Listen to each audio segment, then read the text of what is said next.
am a hydrological surveyor for the Department of Natural Resources.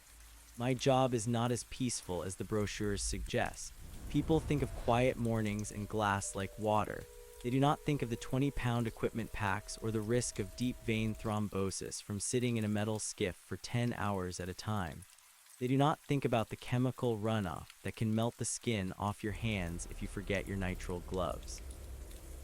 I have seen things that make sense according to the laws of physics and things that make sense according to the laws of greed.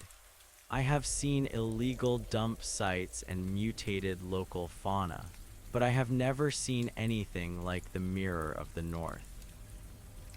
That is what the locals call Lake Oread. It is a glacial basin located in a remote stretch of the boreal forest. It sits at an elevation of 4,200 feet. The water is exceptionally cold and exceptionally deep. It is so clear that you can see 30 feet down on a sunny day. My task was simple. I had to record the baseline turbidity and check for signs of invasive species. The department wanted to know why the local fish population had vanished within a single season. I arrived at the access point at 6 o'clock in the morning. The sun was a pale disk behind a thick layer of fog. I unloaded my gear from the truck. I checked my radio. I checked my GPS. Everything was functioning. I pushed my skiff into the water. The silence was absolute. There were no birds. There were no insects. There was only the sound of my oars cutting through the surface. I rowed out to the center of the lake. I dropped the anchor. I prepared my first sensor. It is a long metal probe that measures oxygen levels at various depths. I leaned over the side of the boat to lower the sensor into the water. That is when I noticed the first anomaly. Usually when you look into a body of water, you see your own reflection. You see the sky, you see the clouds. If the water is clear, you see the rocks on the bottom.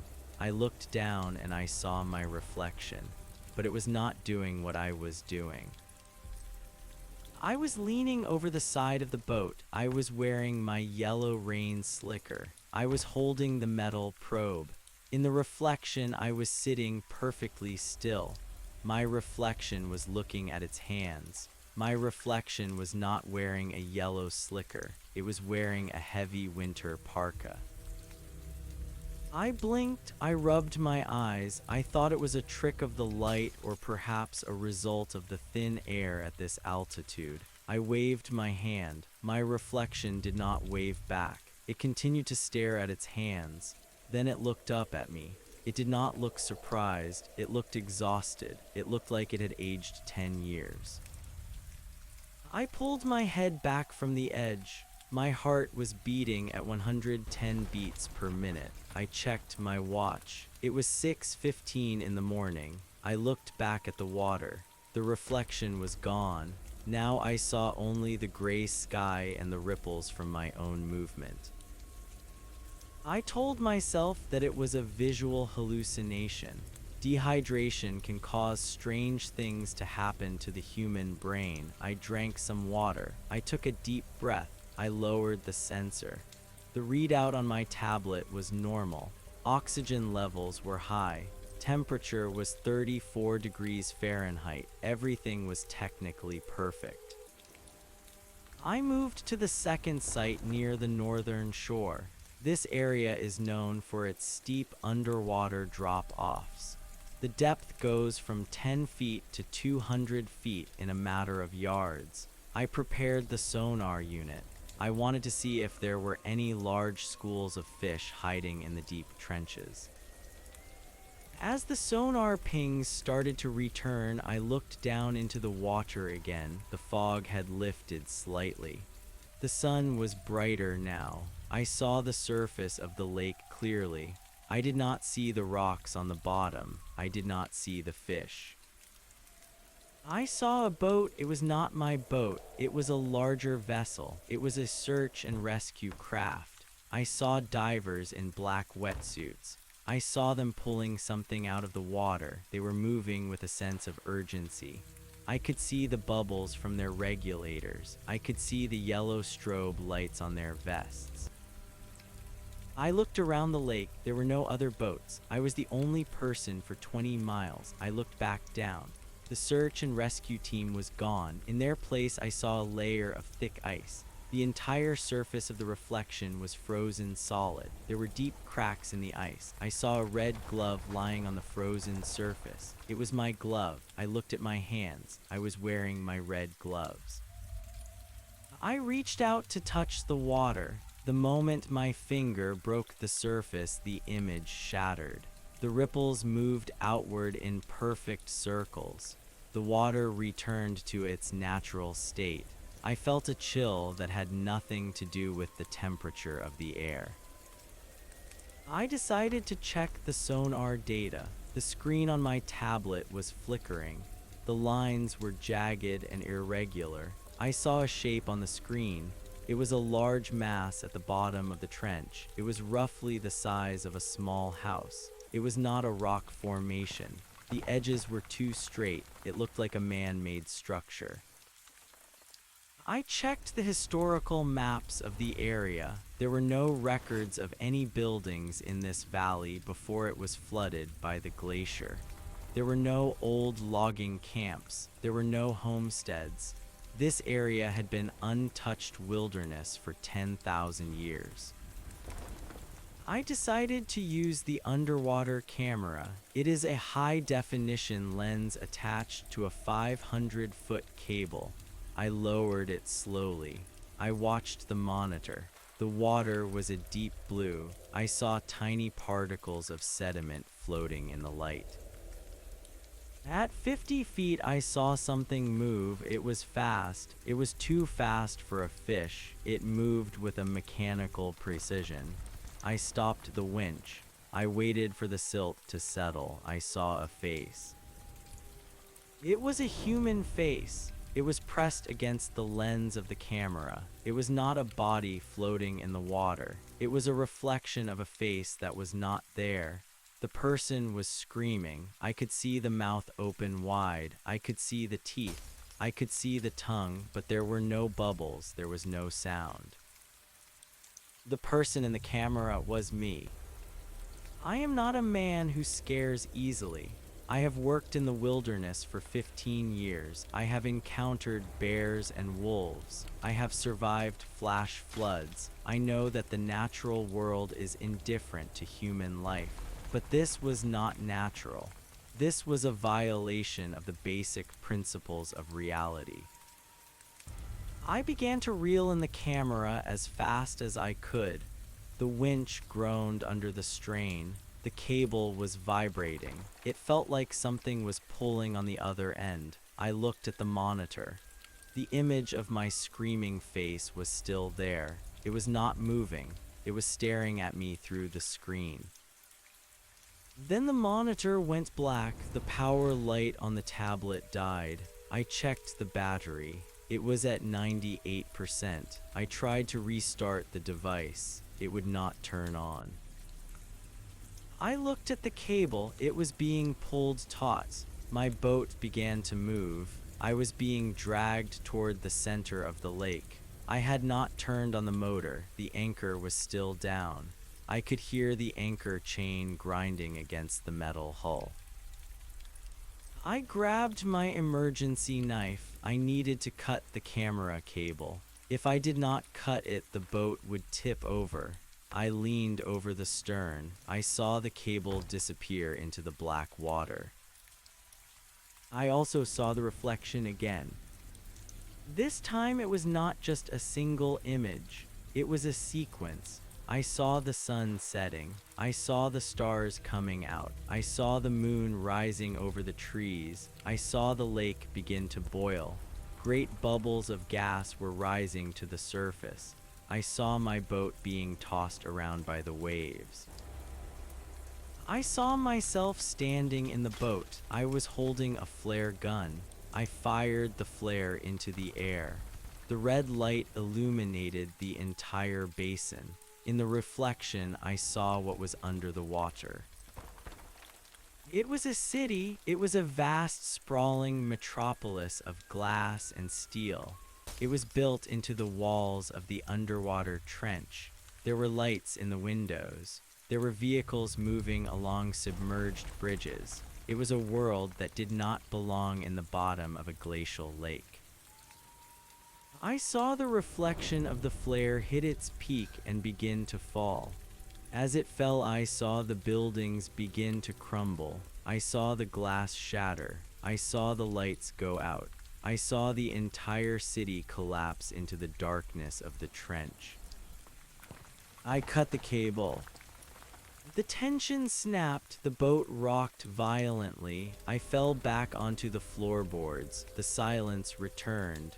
The boat stopped moving. I sat there for a long time. My breathing was heavy. My hands were shaking. I looked at my watch. It was still 6:15 in the morning. The second hand was not moving. I checked my GPS. The screen was frozen. It showed my location as a point in the middle of the Atlantic Ocean. I was nowhere near the ocean. I looked at the water one last time before I started the motor. The surface was calm. There were no reflections of the future. There were no reflections of the past. There was only the deep, cold blue.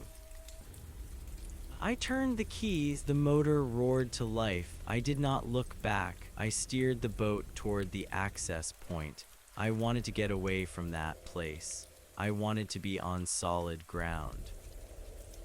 As I approached the shore, I saw a man standing on the dock. He was wearing a uniform. He looked like a ranger. He was waving at me. I pulled the boat alongside the dock. I tied the rope to the cleat. I stepped out of the boat. My legs felt like jelly.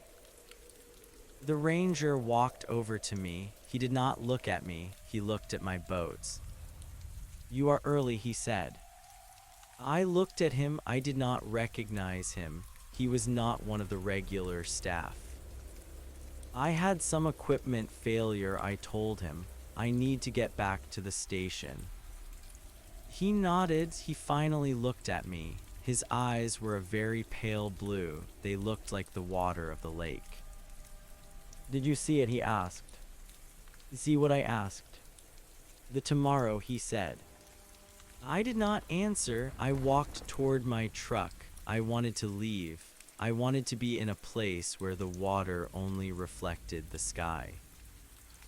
I reached my truck and opened the door. I looked in the side mirror. I did not see my truck. I did not see the trees. I saw a wall of fire. I saw the forest burning. I saw the sky filled with black smoke. I saw a line of vehicles trying to escape. I looked up at the forest around me. The trees were green. The air was cool. There was no fire. I looked back at the mirror. The fire was getting closer. I could see the flames jumping from tree to tree. I could see the heat distorting the air. I got into the truck and started the engine. I drove away from the lake as fast as the dirt road would allow. I did not look in the mirrors. I kept my eyes on the road ahead. But I could not stop thinking about the ranger. I could not stop thinking about his eyes. I reached the main highway. I turned toward the city. I wanted to be surrounded by people. I wanted to be in a place with concrete and lights. As I drove, I turned on the radio. I wanted to hear a human voice. I wanted to hear the news or music. The radio was silent. I scanned the stations. There was nothing but static. Then a voice broke through. It was my voice. It was a recording of me. I was talking to someone. I sounded panicked. "You have to listen to me," I said. "The water does not just show the future, it creates it. We are not seeing what will happen. We are seeing what the lake wants to happen." There was a pause, then I heard the sound of water. I heard the sound of someone gasping for air. "It is coming for us," I said. "It is already here." The radio went back to static. I gripped the steering wheel. I felt a drop of water hit my hand. I looked up at the roof of the truck. It was dry. I looked at my hand. There was a small puddle of water on my skin. It was ice cold. I looked at the windshield. A thin layer of frost was beginning to form on the inside of the glass. The temperature in the truck was dropping rapidly. I turned on the heater. Cold air blew out of the vents. I looked at the road. It was no longer asphalt. It was covered in a layer of fine white silt. It looked like the bottom of the lake. I realized then that I had not left Lake Oread. I was still in the boat. I was still looking into the water. Everything that had happened since I cut the cable was a reflection. I closed my eyes. I counted to 10. I opened my eyes. I was sitting in the boat. The sun was still a pale disk behind the fog. The anchor was still down. The camera cable was still attached to the winch. I looked at my watch. It was 6:15 in the morning. I looked over the side of the boat. There was no reflection of me. There was no reflection of the sky. There was only a dark shape rising from the depths. It was coming up fast. It was huge. It was the size of a mountain. I did not move. I did not scream. I just watched it. I saw the surface of the water begin to bulge. I saw the first glimpse of what lay beneath the tomorrow. It was not a city. It was not a fire. It was an eye. A single golden eye as large as the lake itself. It was looking at me. It was waiting for me to acknowledge it. I reached out and touched the water. The eye blinked. The world went white. I woke up on the shore. My boat was gone. My gear was gone. I was lying on the silt. My clothes were dry. I looked at the lake. It was gone. In its place was a vast, empty crater. The ground was cracked and dry. There was no water. There were no fish. There was only the smell of old salt and dead things. I stood up. My bones ached. I looked at my hands. They were covered in wrinkles. My skin was thin and spotted. I walked to where I had parked my truck. It was not there. In its place was a rusted skeleton of metal. The tires were gone. The engine was a heap of red dust. I looked at the trees. They were tall and gray. They had no leaves. They looked like they had been dead for 100 years. I realized then what the lake had reflected. It had not shown me tomorrow. It had shown me the end of everything. I began to walk. I did not know where I was going. I only knew that I had to find someone. I had to tell them what I had seen. But as I walked, I noticed something strange. The ground was not just dry, it was transparent. I looked down through the cracks in the earth. Deep below, I saw a glimmer of blue. I saw the movement of water. I saw a boat. I saw a man in a yellow slicker. He was leaning over the side. He was holding a metal probe. I realized that I was the reflection now. I was the ghost of a future that had already happened. I knelt down and pressed my face against the glass like earth. I tried to scream. I tried to warn him. But I had no voice. I had no breath. I watched as the man in the yellow slicker looked down at me. I saw the fear in his eyes. I saw him pull back. I saw him move to the second sight. I saw him lower the camera. I saw myself on his monitor. I was the one screaming. I was the one trapped in the dark blue water. I watched as he cut the cable. I felt the snap in my own chest. I saw him start the motor. I saw him drive away. I stayed in the empty crater. I watched the seasons change in the world below. I saw the fire. I saw the city. I saw the eye. I am still here. I am waiting for the next surveyor. I am waiting for someone else to look into the water. When you see your reflection, do not trust it. Do not look at what you are doing. Look at what you are about to do. The lake does not show you the future to warn you. It shows you the future to trap you. If you find yourself at Lake Oread, do not drop the anchor. Do not lower the sensors. Do not look down. Because once the lake sees you, it will never let you go. It is 6:15 in the morning. It has been 6:15 in the morning for 1,000 years. I can hear the sound of oars. Someone is coming. Someone is rowing out to the center of the lake. I hope they are wearing a yellow slicker. I hope they are ready to see what happens next. The water is beginning to return. I can feel the cold rising around my ankles. The crater is filling up. Tomorrow is finally here. The water rose with a steady and rhythmic pulse. It did not splash or ripple like normal liquid. It flowed upward as if the gravity of the entire basin had been reversed. I stood in the center of the dry crater and watched the blue line climb the walls of the canyon. The silt beneath my feet turned into a thick and suffocating mud. I could feel the weight of the lake returning to its bed. I knew that I should run.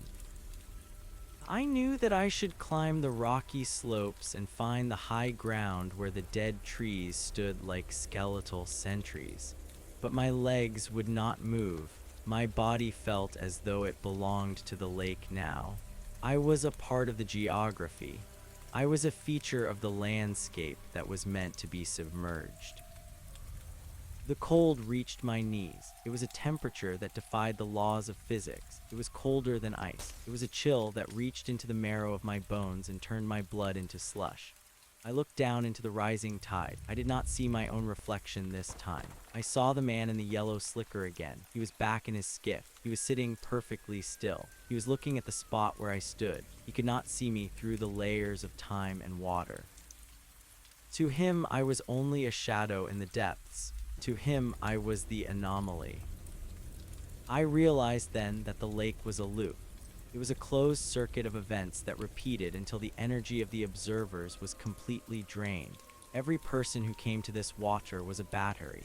We provided the consciousness that allowed the lake to dream. The city I had seen and the fire I had witnessed were not events in a linear timeline. They were the dreams of a sleeping god. They were the thoughts of the great golden eye that rested at the bottom of the trench. The water reached my waist. I felt the pressure beginning to squeeze my ribs. It is difficult to breathe when the atmosphere around you is being replaced by something denser. I looked toward the shore. I saw the ranger again. He was standing on the edge of the rising waterline. He was not trying to save me. He was not trying to warn me. He was holding a clipboard. He was taking notes. He looked like a man who was performing a routine inspection of a factory. He looked at his watch. "It is 6:16 in the morning," he shouted.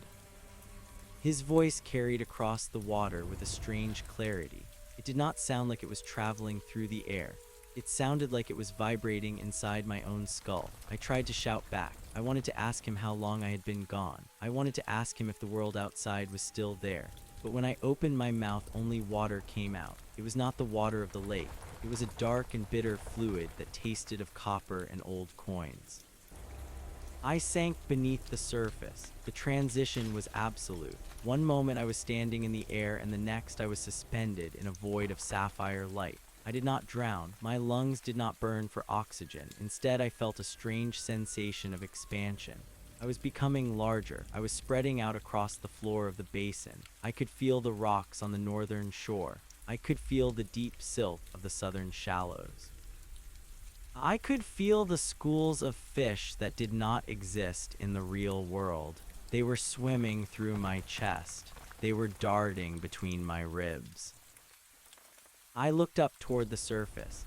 It was a shimmering sheet of silver. I saw the bottom of the skiff. It looked like a dark scar on the skin of the world. I saw the man in the yellow slicker. He was me. He was the version of me that still believed in logic. He was the version of me that thought a sensor could measure the truth of a place like this. I watched him reach for his radio. I watched him check his global positioning system. I wanted to tell him to stop. I wanted to tell him that the coordinates did not matter because he was no longer on the map of the living. I saw him lean over the side. I saw him look into the water. Our eyes met across the barrier of the surface. In that moment, the loop tightened. I felt a surge of electricity that nearly tore my mind apart. I was the one looking up and I was the one looking down. I was the observer and the observed. I saw my own exhaustion. I saw the 10 years of age that the lake had stolen from me. I saw the heavy winter parka that I was now wearing. It was not a parka made of fabric. It was made of the compressed memories of everyone who had ever disappeared into Lake Oread. The man in the yellow slicker pulled back. He was terrified. I felt his heart beating at 110 beats per minute. I felt his fear like a physical weight. He began to row toward the center. He dropped the anchor. I felt the heavy iron fluke hit the floor of the lake near my left hand. It buried itself in the silt with a dull thud. The chain rattled through the water like a falling snake. I reached out and touched the anchor. The metal was warm. It was the only thing in this world that felt real. I gripped the cold links of the chain and began to pull. I did not want to sink him. I wanted to climb. I wanted to use the chain to drag myself back into the morning. I wanted to break the surface and breathe the fog. I wanted to feel the sun as a pale disk behind the clouds. But the lake would not allow it. The golden eye opened beneath me. It was not at the bottom of the trench anymore. It was the trench. The entire geography of the lake bed shifted and revealed itself to be a massive lid.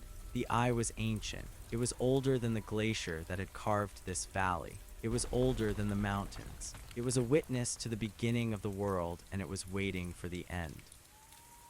The eye did not look at me with malice. It looked at me with a profound and terrible curiosity. It was studying the way a human soul reacts to the collapse of time. It watched as I struggled against the anchor chain. It watched as the man in the boat began to lower the oxygen sensor. I saw the metal probe descending toward me. It looked like a spear of light. When the probe touched the water, I felt a shock of data. I felt the oxygen levels. I felt the temperature, 34 degrees Fahrenheit. The man in the boat looked at his tablet and saw the numbers. He thought they were normal. He did not know that he was measuring the life force of a ghost. He did not know that the 34 degrees he was recording was the exact temperature of a dying star. I let go of the chain. I realized that there was no escape through physical effort.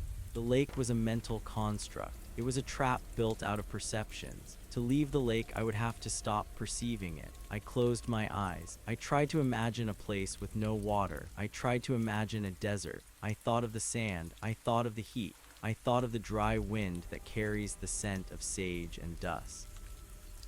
For a second, the blue light faded. I felt the sun on my face. I heard the sound of a cicada. I felt the grit of sand beneath my boots. I thought I had done it. I thought I had broken the cycle. Then I heard a splash. I opened my eyes. I was not in the desert. I was standing on the shore of Lake Oread, but it was not the shore I remembered. The trees were gone. The mountains were gone. The sky was a flat and featureless gray. There was no sun, there was no moon, there was only the lake. It stretched out in every direction forever. There was no other land. I looked at the water. It was perfectly still. It was like a sheet of black glass. There were no ripples, there were no bubbles. I saw a boat drifting in the distance. It was miles away. I could see the tiny yellow dot of a rain slicker. I knew who was in that boat. I knew what he was doing. He was preparing his sensors. He was looking for answers in a place that only offered questions. I looked down at my feet. I was standing on a thin strip of white sand. It was the only solid ground in the entire universe. I looked into the water at the edge of the sand. I did not see a reflection, I saw a doorway. Inside the doorway was a room. It was a small office. There was a desk, there was a computer. There was a window that looked out onto a busy street in a city I recognized. I saw people walking by. I saw cars. I saw a bird land on a power line. It was the world I had left behind. It was the world of 6 o'clock in the morning before I had unloaded my gear from the truck. I reached down to touch the surface of the doorway. I wanted to step through. I wanted to go back to the beginning. I wanted to tell the man in the truck to turn around. I wanted to tell him to drive until the gas tank was empty and then keep running. As my hand neared the water, a shadow fell over me. I looked up. The ranger was standing behind me. He was still holding his clipboard. He looked older now. His hair was white and his skin was like parchment. He looked like he had been standing on this shore for 10,000 years. "You cannot go back," he said. "Why not?" I asked. My voice was a rasping whisper. "Because you have already seen the eye," he said. "Once the eye sees you, the doorway only leads to another reflection. If you step through that water, you will only find yourself back in the boat. You will be the man in the yellow slicker again. You will do everything exactly the same way. You will row out, you will drop the anchor, you will see the man in the parka, and you will eventually end up here on this sand." "Is there no way out?" I asked. The ranger looked out at the infinite lake. He tapped his pen against the clipboard. "There is one way," he said, "but you will not like it." "Tell me," I said. "You have to close the eye," he said. "How do I close an eye that is as large as a lake?" I asked. The ranger smiled. It was a cold and empty expression. He pointed to the boat in the distance. "You have to stop him," he said. "You have to stop the man in the yellow slicker from looking down. If he never looks down, the eye never opens. If the eye never opens, the reflection never becomes real." "But he is me," I said. "Exactly," the ranger said.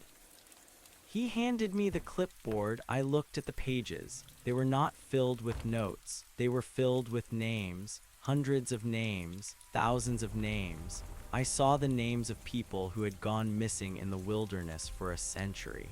I saw the names of hikers and hunters and surveyors. At the very bottom of the last page, I saw my own name. "I am the one who keeps the records," the ranger said. "I am the one who ensures the loop remains unbroken. But I am tired. I have been doing this since the ice first melted. I want to go into the dark. I want to sleep." He stepped toward the water. "If you take the clipboard, you take the job," he said. "You stay on the shore, you watch the boats, you wait for the tomorrow. And maybe after 1,000 years, you will find someone to replace you." I looked at the clipboard. I looked at the doorway in the water. I saw the city. I saw the life I used to have. It looked so small. It looked like a toy. It was a world of shadows and illusions. The only thing that was real was the lake. The only thing that mattered was the eye. I reached out and took the clipboard. The ranger sighed. It was a sound of immense relief. He did not say thank you. He did not say goodbye. He simply walked into the black water. He did not swim. He did not sink. He simply faded away as if he were a drawing being erased from a chalkboard. I was alone. I looked out at the boat. The man in the yellow slicker was leaning over the side. He was about to look down. He was about to see me. I gripped the clipboard. I felt the power of the lake flowing through me. I was no longer a victim of the reflection. I was the architect of it. I could see the lines of time stretching out like spider webs across the water. I could see every moment of his life. I could see his childhood. I could see his first day on the job. I could see the moment he decided to come to Lake Oread. I raised my hand. I did not wave. I made a gesture of command. The water around the skiff began to churn. I did not want him to see the eye. I did not want him to see the future. I wanted him to see the truth. I pulled the fog back down. I made it thick. I made it heavy. I wanted to hide the surface of the lake from his eyes. I wanted him to be blind. But the man in the yellow slicker was stubborn. He was a man of science. He believed that if he looked hard enough, he could see through any fog. He leaned further over the edge. He adjusted his glasses. He was determined to see what lay beneath. I saw him blink. I saw him rub his eyes. That is when I realized that I could not stop him. The loop was not a trap set by the lake. It was a trap set by ourselves. We are the ones who cannot stop looking. We are the ones who demand to know what happens next. We are the ones who fire the flare into the dark just to see the monsters. The man in the yellow slicker saw me. I saw the fear take hold of him. I saw him pull back. I saw him check his watch. 6:15 in the morning. I looked at the clipboard. I picked up the pen. I began to write. Part 2 of 24 I wrote. The ink was black and cold. It looked like the water of the lake. I watched the man in the boat move to the second site. I watched him prepare the sonar. I knew what he would see. I knew about the search and rescue team. I knew about the red glove. I knew about the city. I watched it all happen as if I were watching a movie I had seen 1,000 times. I felt the tension rising. I felt the moment of the snap when he cut the cable. I saw him drive away in his truck. I saw him meet the version of me that was standing on the dock. I was the ranger now. I was the one with the pale blue eyes. I was the one who asked him if he saw the tomorrow. I watched him drive away. I watched him enter the reflection of the forest fire. I watched him listen to the radio and hear his own voice. And then I saw the moment where he closed his eyes and tried to imagine the desert. I felt a pang of pity for him. He really thought he could think his way out of a god. He really thought that a human mind was stronger than the memory of the earth. I watched him wake up in the empty crater. I watched him see his own aged hands. I watched him see the rusted truck. I am waiting for him to find the clipboard. I am waiting for him to realize that the only way out is to stay. But something is different this time. I looked at the clipboard. The names were changing. The ink was swirling and reforming into new shapes. I saw names I did not recognize. I saw names that belonged to people who had not been born yet. And then I saw a name that made my heart stop. It was not a human name. It was a sequence of symbols that I could not understand. It was a language of geometry and light. I looked out at the lake. The skiff was gone. The man in the yellow slicker was gone. The infinite gray sky was beginning to crack. The eye was not just an eye, it was a lens, and something was looking through it from the other side. I felt a vibration in the ground. It was a deep and low frequency that made my teeth ache. The white sand began to dissolve. The clipboard in my hand turned into liquid. The ranger had lied to me. He had not given me a job. He had given me a sentence. He had not been the keeper of the lake. He had been the bait. The eye was closing, but it was not closing because the loop was finished. It was closing because it had found what it was looking for. It had found me. I looked up at the gray sky. I saw the cracks widening. Beyond the gray, I saw a flash of gold. I saw the movement of something vast and impossible. I realized that Lake Oread was not a place. It was a mouth, and I was finally being swallowed. The water returned one last time. It was not blue, it was not black. It was the color of a setting sun. It was the color of the fire in the mirror. I did not fight it. I did not try to run.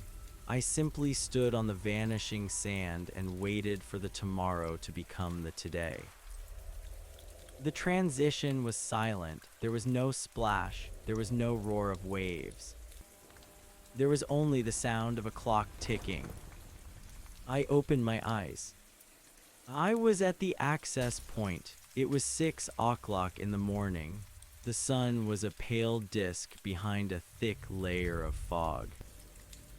I unloaded my gear from the truck. I checked my radio. I checked my GPS. Everything was functioning. I pushed my skiff into the water. The silence was absolute. I picked up the oars. I felt the familiar weight of the wood in my hands. I felt the cool dampness of the air.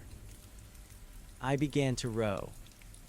I knew that in 15 minutes I would reach the center of the lake. I knew that I would drop the anchor. I knew that I would look into the water. And I knew that this time I would not be wearing a yellow slicker. I looked down at my arms. I was wearing a heavy winter parka. I looked at my hands. They were covered in red gloves.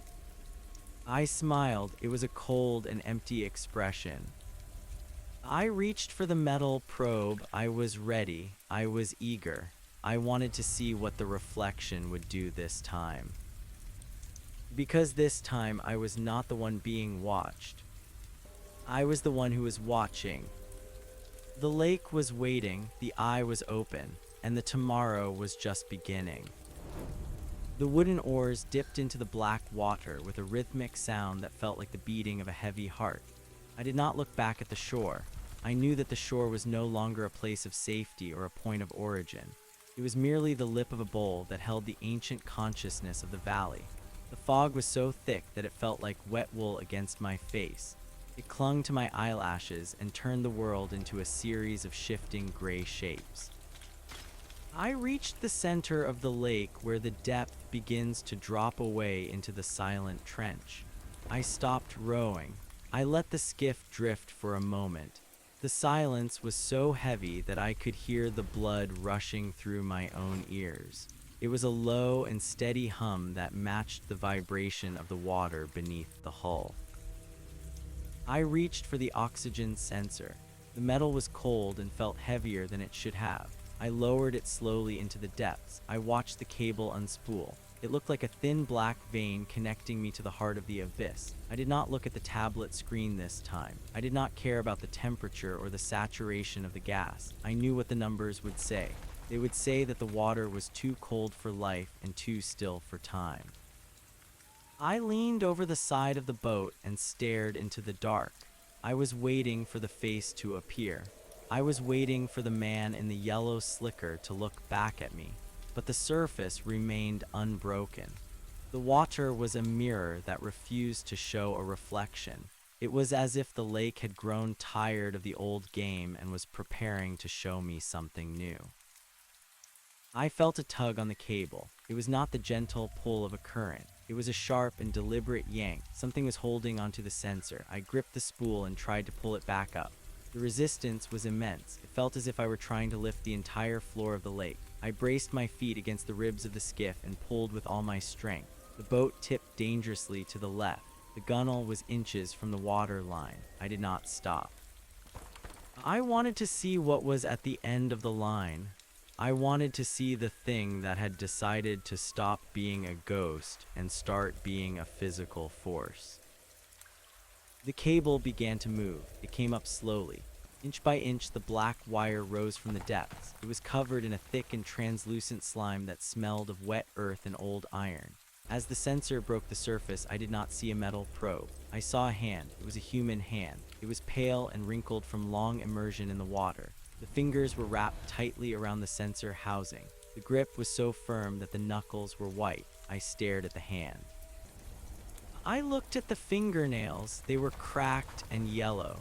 On the ring finger, there was a band of gold that had been worn thin by the passage of centuries.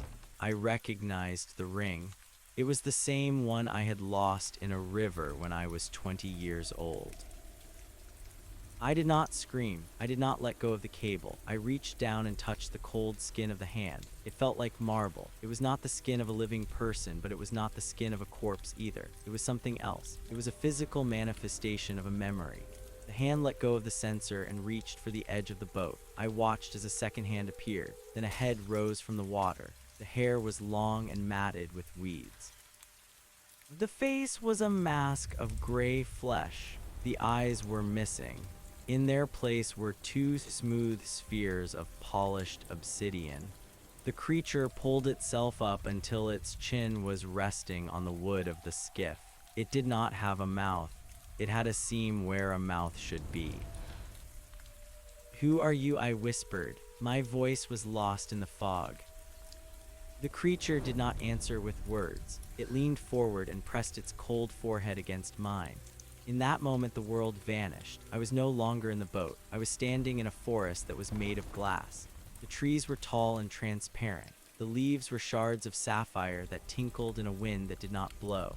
The ground was a sheet of white light. I looked up and saw that there was no sun. There were 3 moons hanging in the sky. They were different colors. One was red, one was green, one was a deep and bruised purple. They were so close that I could see the craters and the mountains on their surfaces. "You are in the archive," the voice said.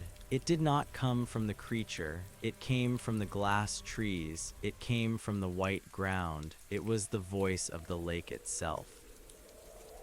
I walked through the glass forest. Every step I took made a sound like a bell. I saw figures trapped inside the trunks of the trees. They were frozen in moments of intense emotion. I saw a woman laughing. I saw a child crying. I saw an old man staring at a sunset that had happened 1,000 years ago. They were not ghosts. They were records. They were the data points that the eye had collected over the eons. The lake did not eat people. It sampled them. It took the most vivid moments of their lives and stored them in the glass forest so that it could study the nature of being. I found myself standing before a tree that was larger than the others. Inside the trunk, I saw the ranger. He was not old here. He was young and wearing a uniform that belonged to a department that had not existed for half a century. He was holding a compass and looking at a map. He looked happy. He looked like a man who knew exactly where he was going. I touched the surface of the glass. The ranger looked up. He saw me. He pressed his hand against the inside of the tree. His eyes were full of a terrible longing. He wanted to step out of the glass. He wanted to return to the world of shadows and reflections. "You cannot help him," the voice said. "He is a completed file. He is a closed loop." "Why am I here?" I asked. The glass forest began to vibrate. The moons in the sky began to spin. The white light of the ground grew brighter until it was blinding.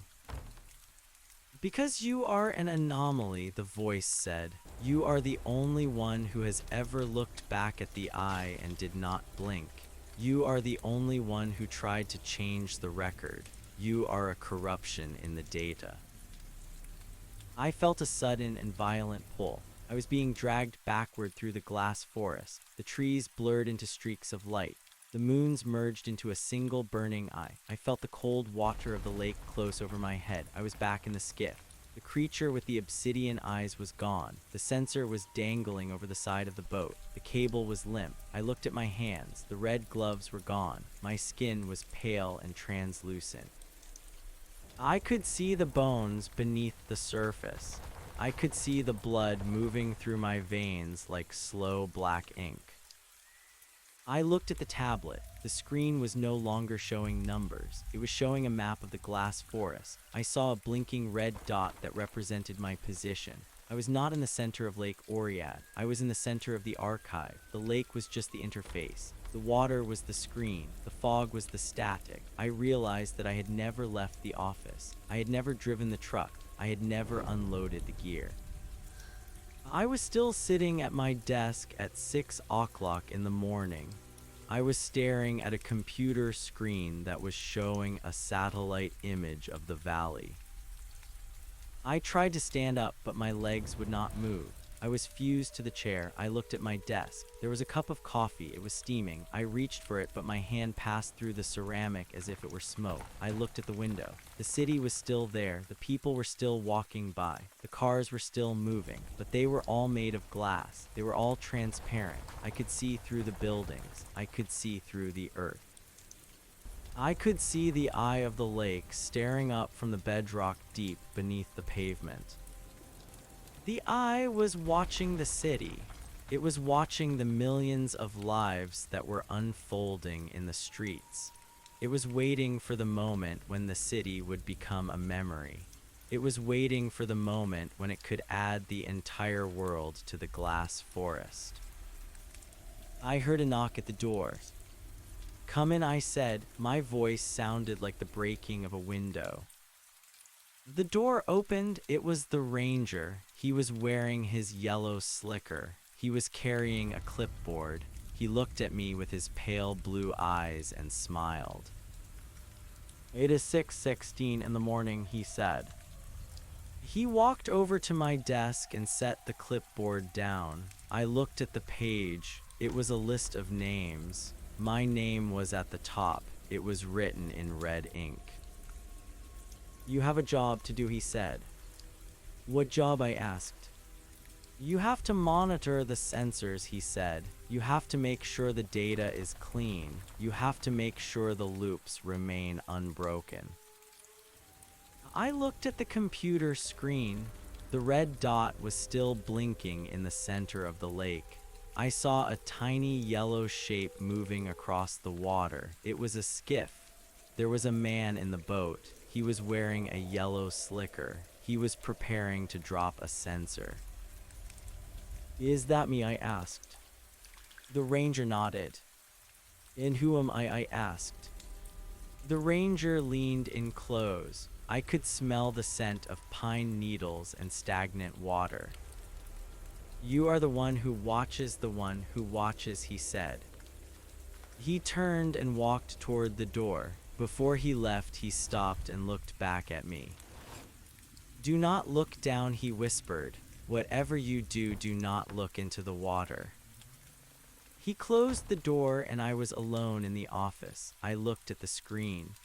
The man in the boat was leaning over the side. He was looking into the water. I saw his face. It was full of curiosity. It was full of the need to know. I wanted to shout at him. I wanted to tell him to look away. I wanted to tell him that the truth was a trap. But I could not speak. I could only watch. I saw the man in the boat reach for his radio. I saw him check his watch. I knew what he was going to say. I knew that he was about to become a part of the archive. I saw the eye open beneath the boat. I saw the golden light fill the screen. The image began to flicker. The pixels began to dissolve into shards of glass. I looked down at my desk. I saw a reflection in the surface of the dark wood. It was not my face. It was the face of the creature with the obsidian eyes. It was smiling at me. It was happy that I had finally joined the collection. I reached for the mouse. I wanted to close the program. I wanted to turn off the computer. But the mouse was made of water. It slipped through my fingers and pooled on the floor. The keyboard turned into sand. The desk began to melt into a dark and bitter fluid that tasted of copper and old coins. The office was disappearing. The city was fading.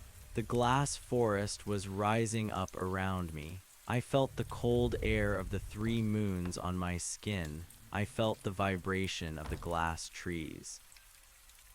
I looked at the clipboard. The red ink was glowing. The names were beginning to move. They were swimming across the paper like schools of fish. They were forming new patterns. They were telling a story that had no beginning and no end. I picked up the pen. It was made of a human bone. I placed the tip against the paper and began to write. I did not know what I was writing. My hand moved of its own accord. It was as if the lake were using me as a tool to record its own thoughts. I wrote about the man in the yellow slicker. I wrote about the ranger. I wrote about the fire in the mirror and the desert that was a dream. I wrote about the eye that never sleeps and the archive that never fills. I realized that I was no longer a person. I was a process. I was the mechanism by which the lake turned reality into data. I was the librarian of the glass forest. I looked up from the clipboard. The man in the boat was gone. The lake was empty. The fog had lifted and the sky was a deep and endless blue. I saw the mountains. I saw the trees. Everything looked real. Everything looked perfect. But I knew the truth. I knew that the world was just a thin layer of paint on the surface of a deep and hungry mind. I knew that the sun was just a lamp and the wind was just a recording. I stood up from my desk. The chair was gone. The office was gone. I was standing on the shore of Lake Oread. It was a beautiful morning. The air was crisp and the water was still. I saw a truck pull up to the access point. A man got out. He looked tired. He looked like he had not slept in 10 years. He began to unload gear from the back of the truck. He had a skiff. He had a radio. He had an oxygen sensor. He looked at me. He did not see a monster. He did not see a ghost. He saw a ranger in a clean uniform holding a clipboard. "Morning," he said. I looked at him. I saw the fear hidden behind his eyes. I saw the curiosity that would be his undoing. I felt a surge of hunger, not for his flesh, but for his story. I wanted to see how he would react when the loop tightened. I wanted to see what kind of glass tree he would become. "Morning," I said. My voice was warm and friendly. It sounded like the voice of a man who had lived in this valley his entire life. "Is the lake open for testing?" I asked. The man nodded. He wiped sweat from his forehead. "Just doing some routine measurements," he said. "Should not take long." I smiled. I tapped my pen against the clipboard. "Take all the time you need," I said. "The lake is not going anywhere." I watched him push his boat into the water. I watched him row out toward the center. I knew exactly what was going to happen. I knew every word he would say. I knew every thought he would have. I waited for the clock to reach 6:16. I waited for the moment when he would look down. I am the keeper of the record. I am the watcher on the shore, and I am very good at my job. I looked at the clipboard and crossed out the first name on the list. I wrote a new name in its place. The man in the boat stopped rowing. He reached for his sensor. He looked at the water. I felt the eye begin to open. I felt the golden light rising from the depths. "Welcome to the archive," I whispered. The man in the boat did not hear me. He was too busy looking at his own reflection. He was too busy wondering why the water was the color of a dying star. I turned away from the lake and began to walk toward the trees. I had work to do. There were thousands of names on the list, and the day was just beginning. The tomorrow was finally here, and it was exactly as I had imagined it. It was a world of glass and silence where nothing ever changed and everything was remembered forever. I felt the vibration of the ground. I heard the tinkle of the sapphire leaves. I was home. I was exactly where I was meant to be. I was a part of the lake, and the lake was a part of me. We were one mind and one eye and one endless cycle of reflections. The man in the boat let out a shout. It was a sound of pure terror. I did not look back. I knew that in a few minutes he would be standing on the sand beside me. He would be confused, he would be scared, and he would be looking for a way out. I would give him the clipboard, I would tell him about the job, and then I would finally be able to walk into the black water and fade away. But not yet. I had to wait for the next boat. I had to wait for the next story, because the eye is always hungry and the glass forest is always growing, and someone has to be here to write it all down. I sat down on a rock and waited. The sun rose higher in the sky. The fog vanished. The lake was a perfect sheet of blue. It was a beautiful lie. It was a masterpiece of deception. And I was the only one who knew the truth. I looked at my watch. 6:17 in the morning. The loop was complete. The data was clean. The archive was safe. I closed my eyes and listened to the sound of the water. It sounded like 1,000 voices whispering at once. They were telling me their secrets. They were telling me their names. They were telling me that they were happy to be here. I believed them because in the heart of Lake Oread there is no pain. There is no loss. There is only the eternal present. There is only the beauty of the glass. I opened my eyes and looked at the lake. The man in the boat was gone. The skiff was gone.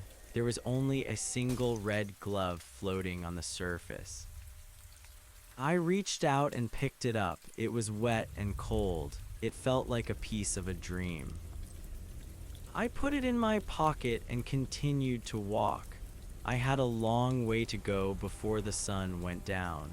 And in this place, the sun never really sets. It just waits for the next tomorrow to begin. The sun stayed fixed at the horizon. It did not sink and it did not rise. It remained a swollen orange eye that watched the glass forest with a heavy and unblinking stare. I walked along the shoreline and felt the crunch of pulverized crystal beneath my boots. The sound was rhythmic and hollow. It was the only sound in a world that had forgotten how to breathe. I looked at the red glove in my pocket. It was the only object that possessed a texture of reality.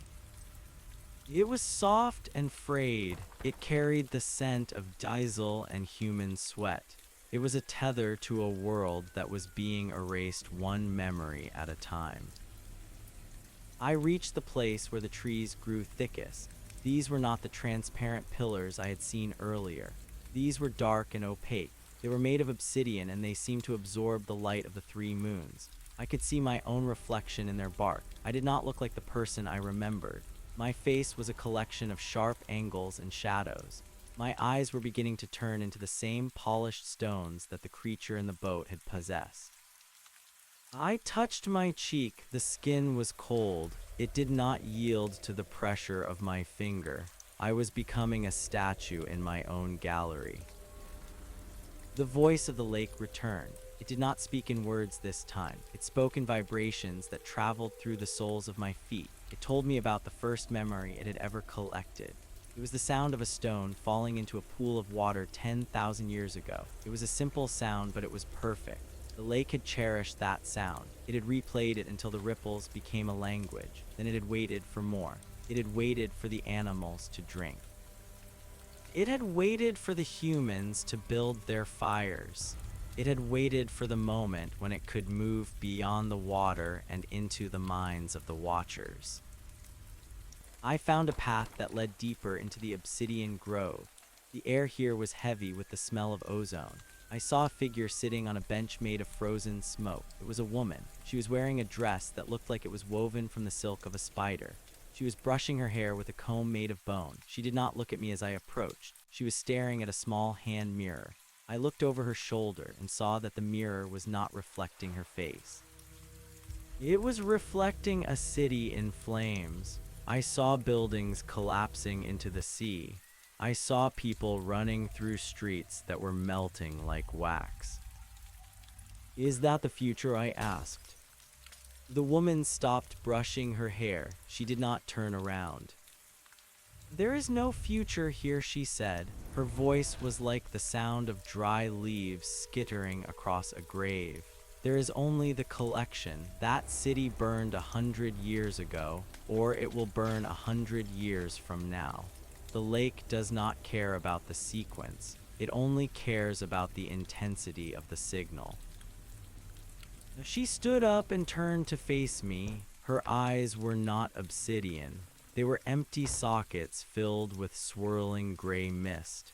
She reached out and touched the red glove in my pocket. You are holding onto a lie, she said. You think that glove belongs to you. You think it proves you are real, but the glove is just another entry in the ledger. It was lost by a man who died in a storm in 1944. You found it because the lake wanted you to find it. It wanted to see if you would recognize a piece of someone else as a piece of yourself. I pulled the glove out and looked at it. The fabric began to dissolve. It turned into a swarm of black gnats that flew into the air and disappeared. My hand felt empty. My heart felt like a hollow chamber. Why are you telling me this? I asked. Because I am the one who came before you, she said. I was the librarian. I was the one who sat at the desk and watched the screens. I was the one who crossed out the names, but I grew tired. I wanted to see the sun set. I wanted to feel the rain, so I made a deal with the eye. I told it I would find a replacement. I told it I would find someone who was so hungry for the truth that they would walk right into the trap. She stepped closer to me. I could see the individual strands of the mist in her eyes. You are the perfect candidate, she said. You are a man of science. You believe that everything can be measured. You believe that every problem has a solution. The lake loves people like you. You provide such stable data. You do not flicker like the poets or the madmen. You are a solid foundation for the archive. She reached out and took the clipboard from my hand. I tried to pull it back, but my fingers would not close. I watched as she handed the clipboard back to me. When I took it, I realized that my name was no longer at the top of the list. It was the only name on the list. It was written in letters that were 10 inches high. The ink was wet and it was dripping down the page like blood. Go back to the shore, she said. The next boat is coming. The man in the boat will be looking for a sign. He will be looking for a reason to keep going.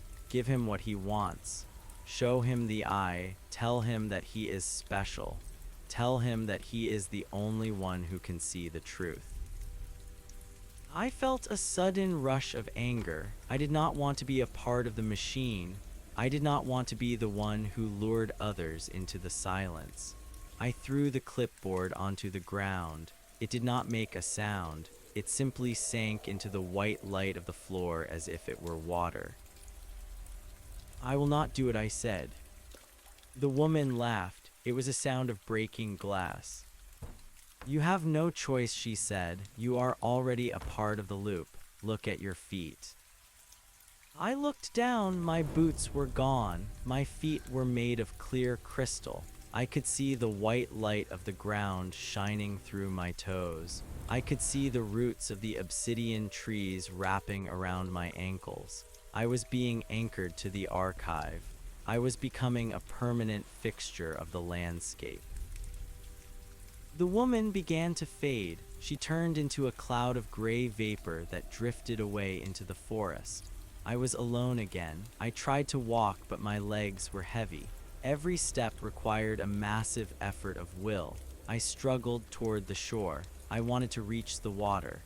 I wanted to drown in the lake before the lake could finish turning me into a record.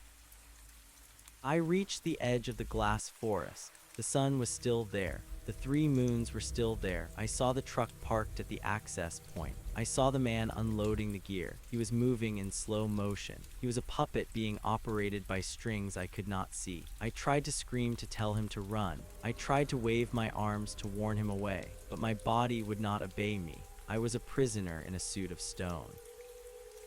I watched as the man pushed the skiff into the water. I watched as he rowed out to the center of the lake. I felt the vibration in the ground grow stronger. The eye was preparing to open. The archive was hungry again. I looked at the water. I saw my reflection. It was no longer a face. It was a map. It was a map of the valley and the city and the world beyond. I could see every road and every building. I could see every person who was waking up and every person who was going to sleep. I was the screen. I was the interface. The man in the boat reached the center of the lake. He stopped rowing. He reached for the sensor. He looked down into the water. I saw the moment of recognition in his eyes. He saw the map. He saw the world. He saw the eye staring back at him from the depths of his own mind.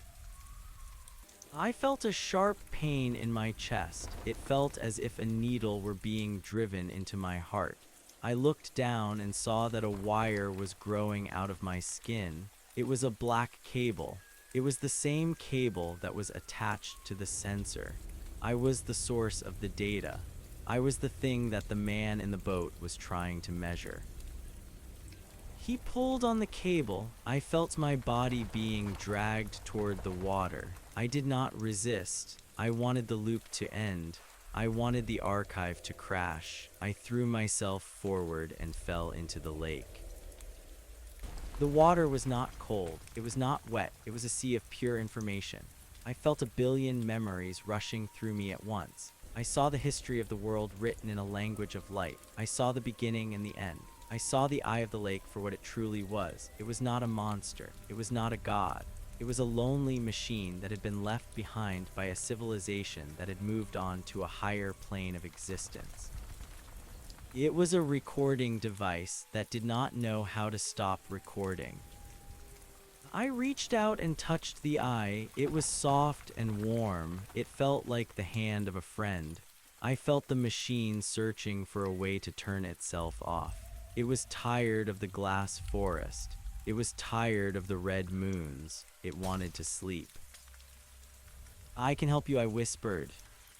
The eye pulsed with a gentle golden light. It showed me the master switch. It was located in the center of the Obsidian grove. It was a single tree that was made of solid light. If that tree were broken, the archive would dissolve. The records would be released. The glass forest would turn back into a forest of wood and leaf. I felt the man in the boat pulling on the cable. He was trying to lift me out of the water. He thought I was a sensor. He thought I was a piece of equipment. I used the last of my strength to push back. I dived deeper into the sea of light. I swam toward the Obsidian grove. I moved through the memories of 1,000 years. I saw the ranger as a boy. I saw the woman in the silk dress before she lost her eyes. I saw the city before it was built.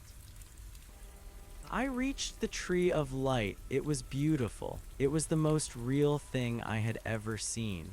I reached out and grabbed the trunk. It felt like holding a bolt of lightning. My body began to dissolve.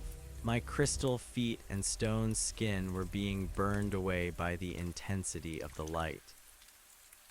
I did not let go. I pulled with everything I had. I felt the ground shake. I heard the sound of 1,000,000 windows breaking at once. The 3 moons shattered in the sky. The glass trees turned into dust. The white light of the ground faded into a soft and natural green. The archive was closing. I felt a sudden and violent pull. I was being dragged upward. I was breaking the surface of the water. I saw the sky. It was not blue, it was the gray of a rainy morning. I saw the mountains. They were covered in mist. I saw the skiff. The man in the yellow slicker was leaning over the side. He was reaching for me. He grabbed my arm and pulled me into the boat. I lay on the floor of the skiff and gasped for air. It was cold. It was wet. It was the most wonderful thing I had ever felt. I looked at my hands. They were red. They were covered in real blood. I looked at the man. He was not the ranger. He was not a creature with obsidian eyes. He was a young man with freckles and a worried expression. "Are you okay?" he asked. His voice was loud and human. "I found you floating near the buoy. I thought you were a log at first." I sat up and looked around. The lake was just a lake. The fog was just fog. The eye was gone. The glass forest was gone. I looked at the shore. The truck was there. The office was not there. The city was not beneath the pavement. "I am fine," I said. My voice was raspy, but it was mine. I looked down at the floor of the boat. There was a sensor lying there. It was a simple metal probe. It was not a hand. It was not a memory. It was just a tool for measuring the temperature of the water. The man helped me to my feet. We rowed back to the shore in silence. I felt the weight of the world returning to me. I felt the passage of time. I felt the hunger and the thirst and the weariness of being alive. We reached the access point. I got out of the boat and stood on the gravel. I looked at the man. "What time is it?" I asked. He checked his watch. "It is 6:20 in the morning," he said. I nodded. I walked to the truck and sat on the tailgate. I looked at the lake. It was beautiful in the early light. It was peaceful. It was a place where people could come to fish or to swim or to simply sit and think. I reached into my pocket. I expected to find the red glove. I expected to find a piece of the archive, but my pocket was empty. The glove was gone. The ledger was gone. The names were gone. I looked at the ground. I saw a small yellow flower growing between the rocks. I reached down and touched it. It was soft. It was fragile. It was real. I realized that I did not know who I was. I did not know my name. I did not know where I lived. I did not know how I had gotten to the lake. The archive had taken everything. It had erased my history in exchange for the freedom of the world. I was a blank page. I was a new record. I looked at the man as he loaded the skiff onto his trailer. "Do you need a lift?" he asked. I looked at the road that led away from the valley. It was a long and winding road. It led to 1,000 different places. It led to 1,000 different stories. "Yes," I said, "I would like that." I got into the truck and we drove away from Lake Oread. I did not look back. I did not want to see the water. I did not want to see the reflection of the sun. I wanted to look forward. I wanted to see what the next tomorrow would bring. As we drove, I listened to the radio. It was playing a song I did not recognize. It was a song about a man who had lost his way and found it again in the eyes of a stranger. It was a simple song, but it was perfect. I closed my eyes and let the music wash over me. I felt the movement of the truck. I felt the warmth of the heater. I felt the presence of the man beside me. I was no longer the watcher. I was no longer the librarian. I was just a person in a truck on a rainy morning, and that was more than enough. We reached the highway and turned toward the city. I saw the buildings in the distance. They were not made of glass. They were made of brick and steel and concrete. They were full of people who were living their lives one moment at a time. They were full of memories that would never be collected. They were full of secrets that would never be told. I smiled. I felt a sense of peace that I had never known before. I was free. The archive was dead. The eye was closed. The world was ours again. I looked at the man. "Where are we going?" I asked. He looked at me and grinned. "Wherever you want," he said. "The road goes on forever." I leaned back in the seat and watched the world go by. I saw the trees and the fields and the sky. I saw the beauty of the ordinary. I saw the magic of the mundane. I was ready to begin. I was ready to write a new story. A story that had a beginning and a middle and an end. A story that belonged to me and to no one else. The sun finally broke through the clouds. It was a bright and steady light. It was the light of a new day. It was the light of a world that was no longer a dream. I breathed in the air. It tasted of rain and earth and hope. I was alive, and for the first time in my life, I knew exactly what that meant. The truck tires hummed against the asphalt as the landscape of the valley receded into a blur of gray and green. I watched the side mirror and saw the entrance to the park disappear behind a curtain of weeping willow trees. The young man at the wheel did not ask for my name again. He seemed content to whistle a low melody that matched the rhythm of the windshield wipers. The rhythmic swish of the rubber against the glass was a miracle of physics. It was a tangible proof of friction and moisture. I found myself staring at the dashboard clock. The digital display showed the number 6:45, but I did not think of them as digits. I thought of them as 6:45 o'clock in the morning. It was a specific point in a linear sequence that would never repeat itself in exactly the same way. The archive had functioned on a loop of eternal recurrence, but this world was a river that only flowed in one direction. I felt the weight of my own limbs. My muscles were sore and my joints ached with a dull heat. This pain was a gift. It was a reminder that my body was composed of carbon and calcium rather than polished obsidian. The young man reached into a paper bag on the center console and offered me a piece of bread. It was a simple slice of sourdough. I took it with trembling fingers. The texture was rough and the scent was yeasty and sour. When I bit into it, the flavor exploded across my tongue like a revelation. I had forgotten that the world had a taste. I had forgotten that nourishment could be a sensory experience rather than a data transfer. I chewed slowly and felt the bread move down my throat. I was a biological machine once again, and the realization brought tears to my eyes. The driver looked over and saw the moisture on my cheeks, but he did not offer a hollow comfort. He simply turned up the volume on the radio. The music was a chaotic blend of drums and electric guitars. It was messy and loud and human. It did not have the mathematical precision of the vibrations from the lake. It was the sound of someone trying to explain a feeling they did not fully understand. We passed a sign that indicated the city was 42 miles away.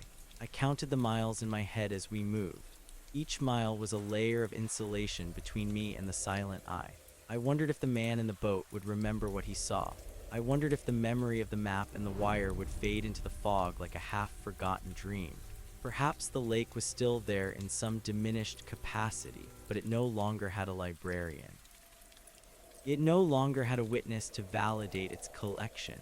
Without an observer, the archive was nothing more than a pile of discarded light. I looked at the driver and noticed a small scar on his chin.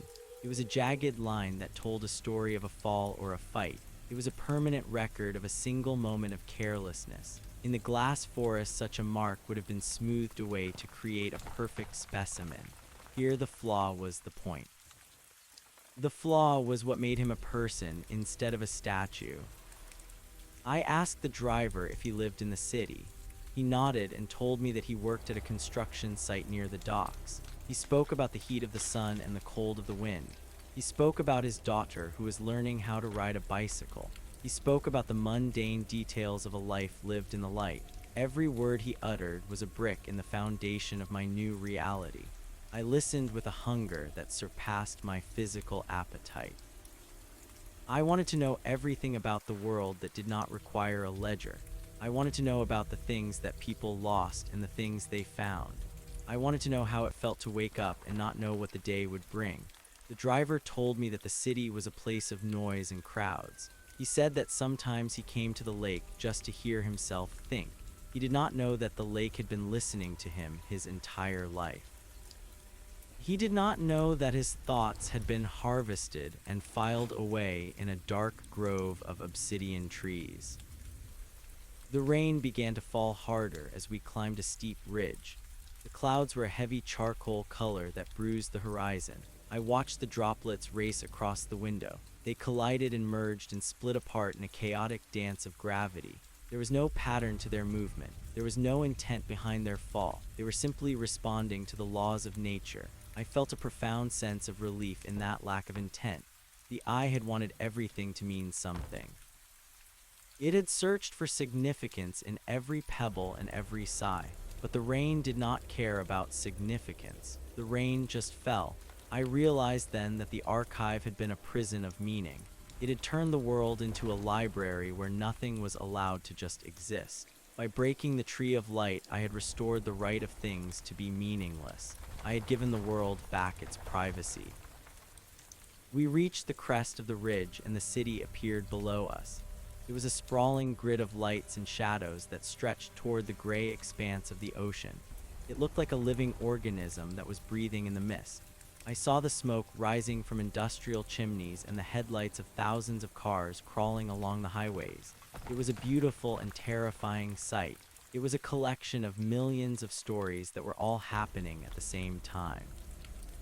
I felt a sudden surge of anxiety. I was a man without a past entering a world that was defined by history.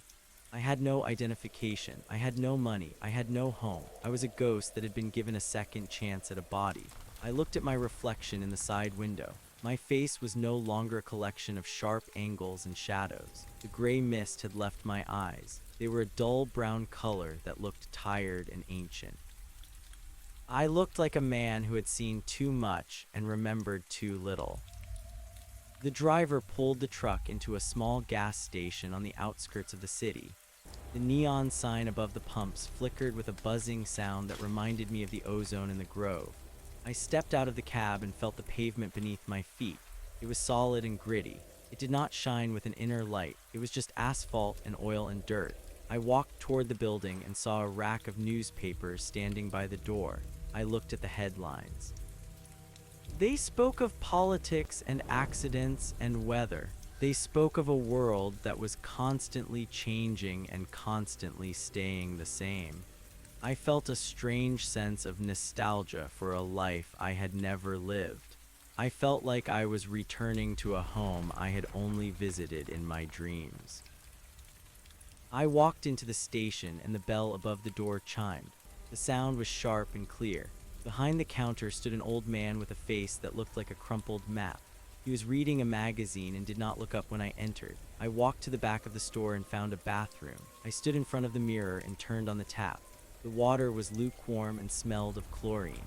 I splashed it on my face and felt the last of the lake dust wash away. I looked at my hands. They were trembling. I realized that I was afraid. I was afraid of the emptiness inside me. I was afraid that without the archive I would disappear. I searched my mind for a single memory that belonged only to me. I looked for a face or a name or a place that had not been processed by the machine. I found nothing but the image of a small yellow flower. It was the flower I had touched on the gravel near the lake.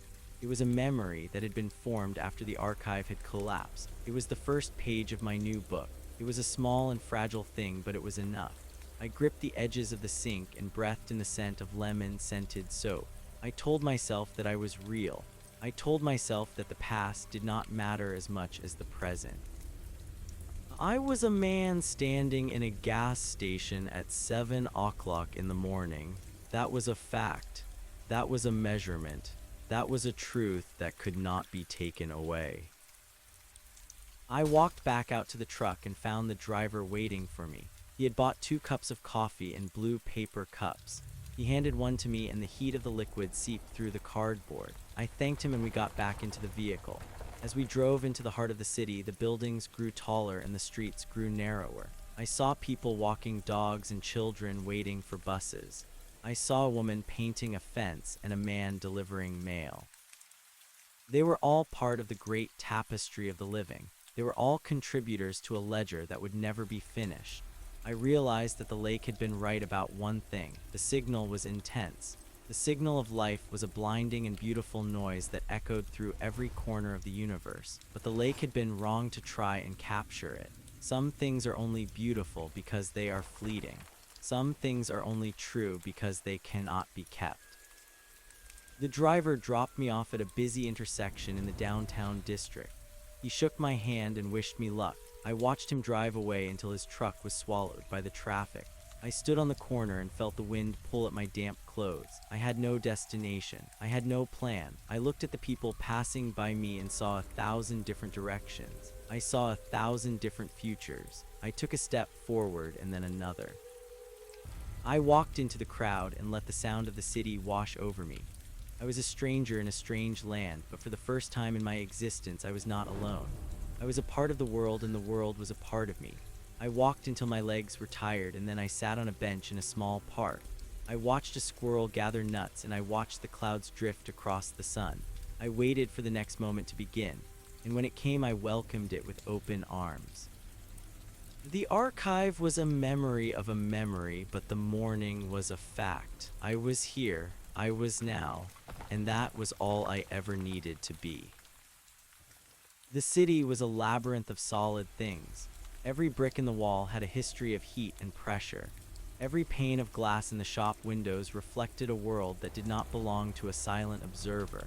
I walked along the sidewalk and felt the vibration of the subway trains beneath my feet. It was a deep and mechanical thrumming that spoke of iron and electricity. I passed a bakery where the air was thick with the scent of cinnamon and burnt sugar. I passed a flower shop where the buckets of roses and lilies created a riot of color that was almost painful to look at.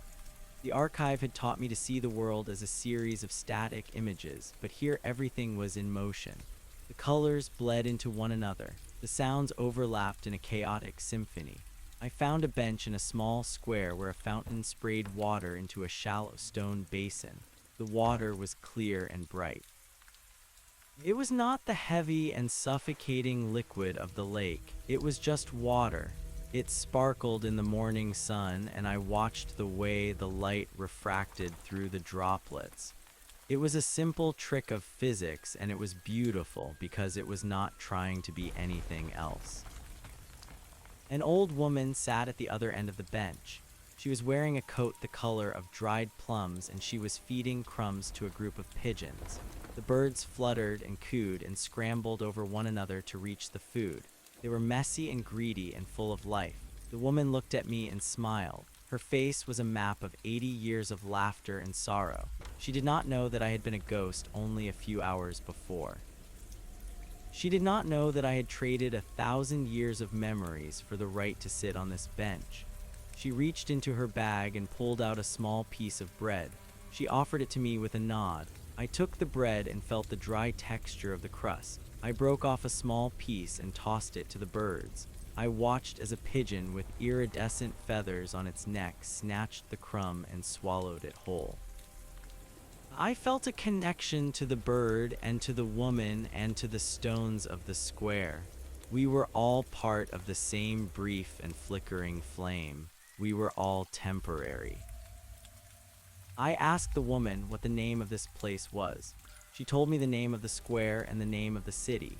She spoke with an accent that suggested she had come from a place far across the ocean. She told me that she had lived in this neighborhood for 50 years. She told me about the shops that had closed and the trees that had grown tall. She spoke of her husband who had been a tailor and her sons who were now men with families of their own. Every detail she shared was a miracle. These were the things the archive had tried to steal.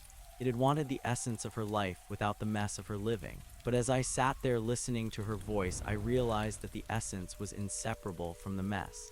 The beauty was in the gray hair and the wrinkled hands and the way she squinted against the sun. I thanked her for the bread and for the conversation. I stood up and began to walk again. I did not have a destination, but I had a direction. I wanted to see more of this world that was no longer a dream. I found myself standing in front of a large building made of white marble. It was a library. The doors were tall and heavy, and they swung open with a soft groan. I walked inside, and the air was cool and smelled of old paper and dust. It was a different kind of archive. This was a place where knowledge was kept in books that could be touched and read. It was a place where people came to find answers or to lose themselves in stories. I walked through the stacks and ran my fingers along the spines of the books. There were thousands of them. There were histories and poems and scientific journals. There were stories about kings and stories about peasants. I pulled a book from the shelf at random. It was a collection of maps from a century ago. I opened it and saw the hand-drawn lines of rivers and mountains. I saw the names of cities that no longer existed and the boundaries of empires that had fallen into ruin. The maps were incorrect and outdated, but they were honest. They represented the best understanding of the world at the time they were made. They were a record of human curiosity and human error. I sat at a wooden table and turned the pages. I thought about the eye in the lake and the way it had mapped the souls of the dead. It had sought a perfect and unchanging truth, but the truth of the world was that it was always changing. The rivers moved and the mountains eroded, and the people redefined themselves with every breath. I felt a sense of pride in our inconsistency. We were a species of builders and dreamers who were always working with incomplete information. We were always reaching for something we could not quite grasp. I closed the book and replaced it on the shelf. I did not need a map to tell me where I was. I was in the middle of a story that was still being written. I walked out of the library and back into the sunlight. The city was louder now. The lunch hour had arrived and the streets were crowded with office workers and tourists. I blended into the crowd and felt the warmth of the bodies around me. I was no longer a watcher. I was a participant. I walked toward the harbor where the large ships were docked. The air smelled of salt and diesel fuel. I watched the cranes lift heavy containers from the decks of the freighters. I watched the sailors tie thick ropes to the iron pilings. Everything was heavy and solid and functional. I found a small cafe near the water and sat at a table outside. I had no money to buy a meal, but the waiter brought me a glass of cold water without asking. I drank the water and felt the chill of it in my chest. I watched the waves hit the pier and break into white foam. The rhythm of the tide was ancient and indifferent. It did not care about the archive or the librarian. It only cared about the moon and the wind. I sat there for a long time and watched the sun move across the sky. I felt the passage of the hours. I felt the slow change in the light as the afternoon began to fade into evening. The sky turned a deep shade of orange and then a soft purple. The streetlights began to hum as they flickered to life. The city was transforming again. The shadows grew long and the neon signs began to glow. I felt a sudden pang of hunger that was sharper than before. I realized that I would need to find a way to survive in this world. I would need a job and a place to sleep and a name to give to strangers. I looked at my hands again. They were dirty and scratched, but they were strong. I could work. I could build things or carry things or clean things. I could contribute to the noise and the mess. I stood up and walked away from the harbor. I walked until I found a small park where the grass was long and soft. I lay down beneath a large oak tree and looked up at the stars. They were not the cold and distant lights of the archive. They were massive balls of fire burning billions of miles away.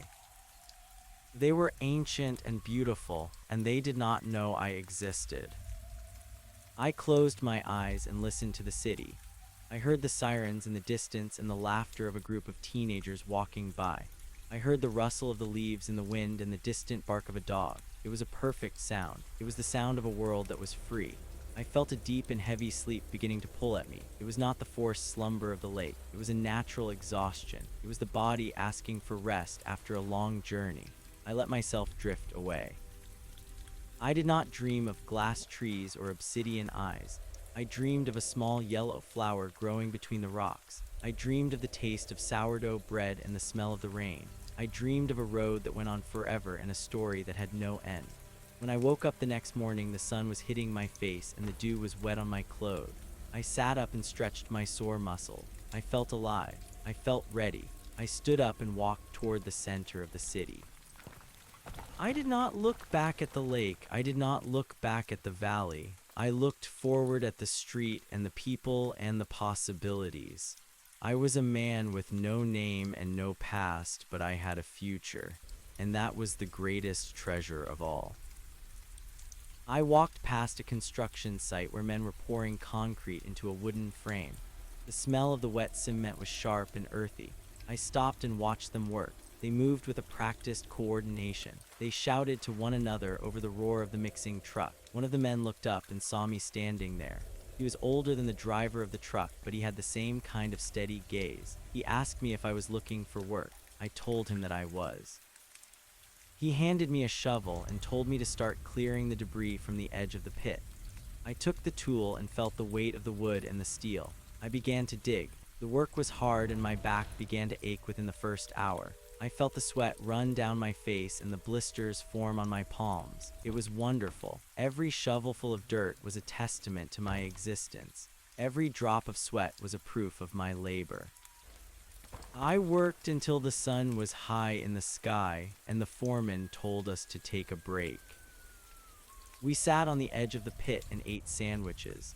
The foreman asked me where I was from. I told him that I had come from the mountains. He did not ask for more details. He spoke about the bridge they were building and the way the city was expanding. He spoke about the pride of making something that would last for 100 years. I realized that this was what the archive had missed. It had collected the finished products, but it had ignored the process. It had seen the bridge, but it had not felt the heat of the sun on the back of the neck. It had recorded the history, but it had not known the struggle of the moment. I worked until the sun went down and the foreman handed me a small stack of bills. It was $30. It was the first money I had ever earned. I held the paper in my hand and felt the texture of the ink. It was a representation of my time and my effort. It was a piece of the world that I had earned with my own strength. I bought a meal at a small diner and then I found a room in a boarding house near the docks. The room was small and smelled of tobacco and old wood. There was a bed with a thin mattress and a window that looked out over an alleyway. I lay down on the bed and counted the money I had left. It was not much, but it was a beginning.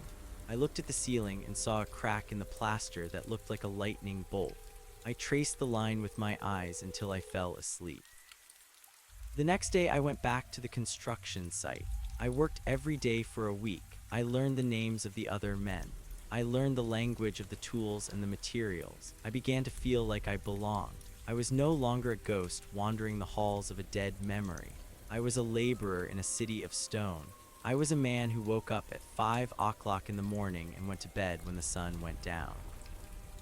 One evening after work, I walked down to the edge of the water. I looked out at the ocean and saw the lights of the ships on the horizon. I thought about the lake and the eye and the girl with the red glove. I wondered if she was out there somewhere in the city.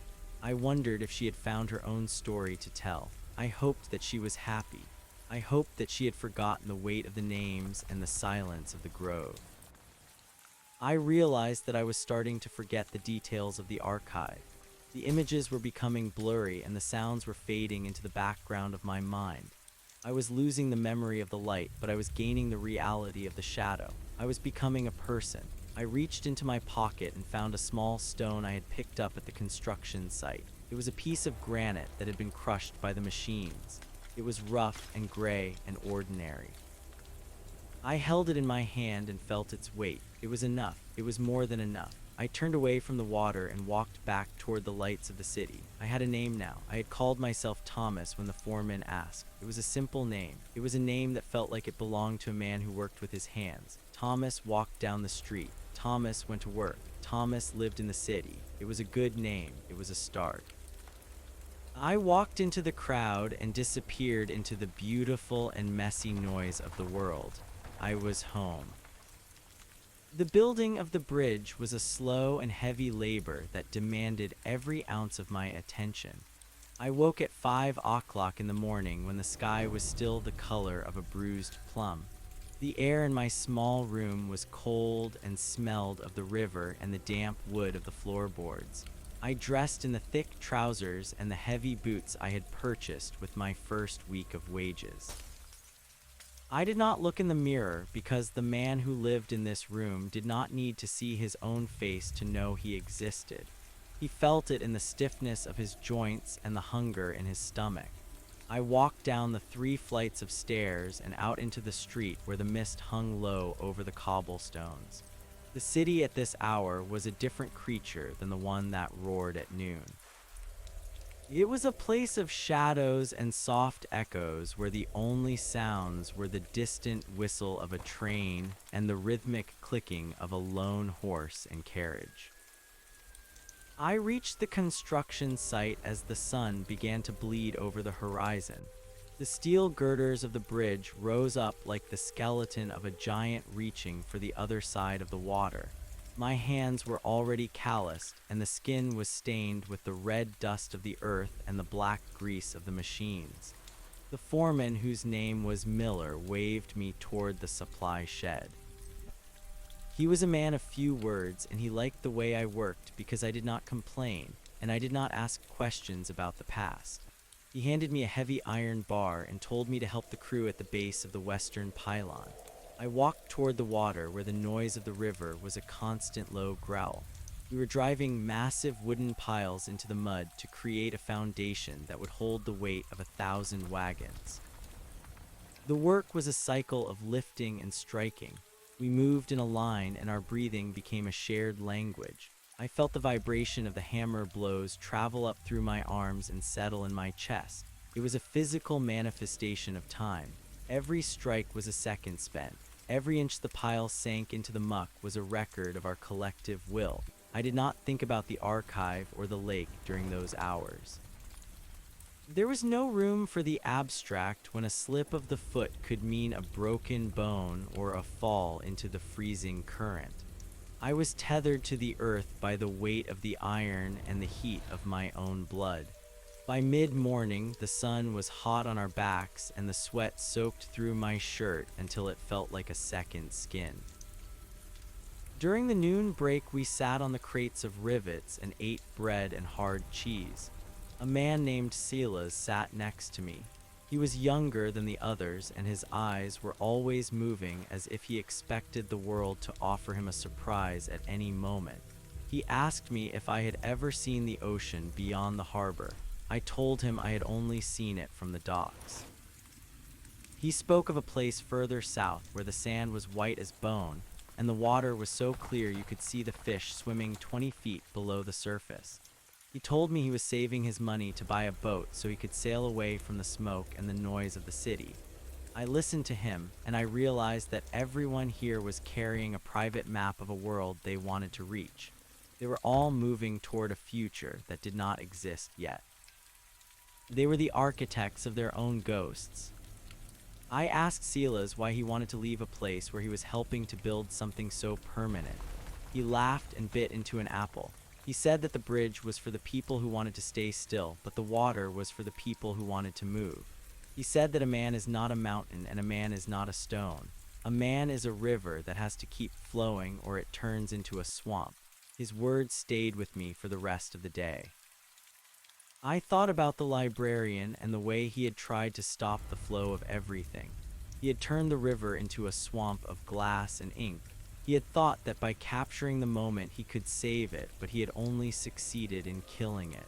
I looked at the bridge and saw it not as a monument to stillness, but as a path for movement. It was a way for people to get from one side of their lives to the other. As the weeks passed, I became a fixture of the neighborhood. I knew the baker who gave me the burnt ends of the loaves for 5 cents. I knew the girl who sold newspapers on the corner and the way she could shout the headlines without ever losing her breath. I knew the sound of the rain on the tin roof of the boarding house and the way the light changed when a storm was blowing in from the sea. These were my new measurements. I was no longer calculating the depth of a soul or the weight of a forgotten name. I was calculating the price of a winter coat and the number of hours it would take to walk from the docks to the park. I was building a life out of the small and the mundane. One Saturday evening, I found myself walking toward the library again. I did not go inside to look at the maps this time. Instead, I sat on the stone steps and watched the people enter and leave. I saw a young couple holding hands and a man carrying a stack of books that reached up to his chin. I saw a child running ahead of his mother with a look of pure anticipation on his face. They were all seeking something within those walls, but they would all return to the world outside when the sun went down. The library was a harbor, but it was not the sea. I felt a strange sense of peace knowing that I no longer needed to hold onto everything. I could let the thoughts go as soon as they arrived. I could let the images flicker and fade. I stood up and began to walk toward the older part of the city where the streets were narrow and the buildings leaned toward one another like tired old men. I found a small shop that sold clocks and watches. The window was filled with hundreds of ticking mechanisms. Some were large and ornate with golden pendulums, and others were tiny enough to fit in a pocket. I went inside, and the sound was overwhelming. It was the sound of 1,000 different hearts beating at 1,000 different speeds. The shopkeeper was a man with thick glasses that made his eyes look enormous. He asked me if I was looking for a way to tell the time. I told him that I was just listening. He smiled and told me that time is the only thing we are given for free and the only thing we can never buy back. He showed me a watch that had stopped 100 years ago. He said he kept it because it reminded him that even when the machine breaks, the world keeps turning. I bought a small brass compass from him instead of a watch. I did not care what time it was, but I wanted to know which way was north. I wanted to have a sense of where I stood in relation to the rest of the planet.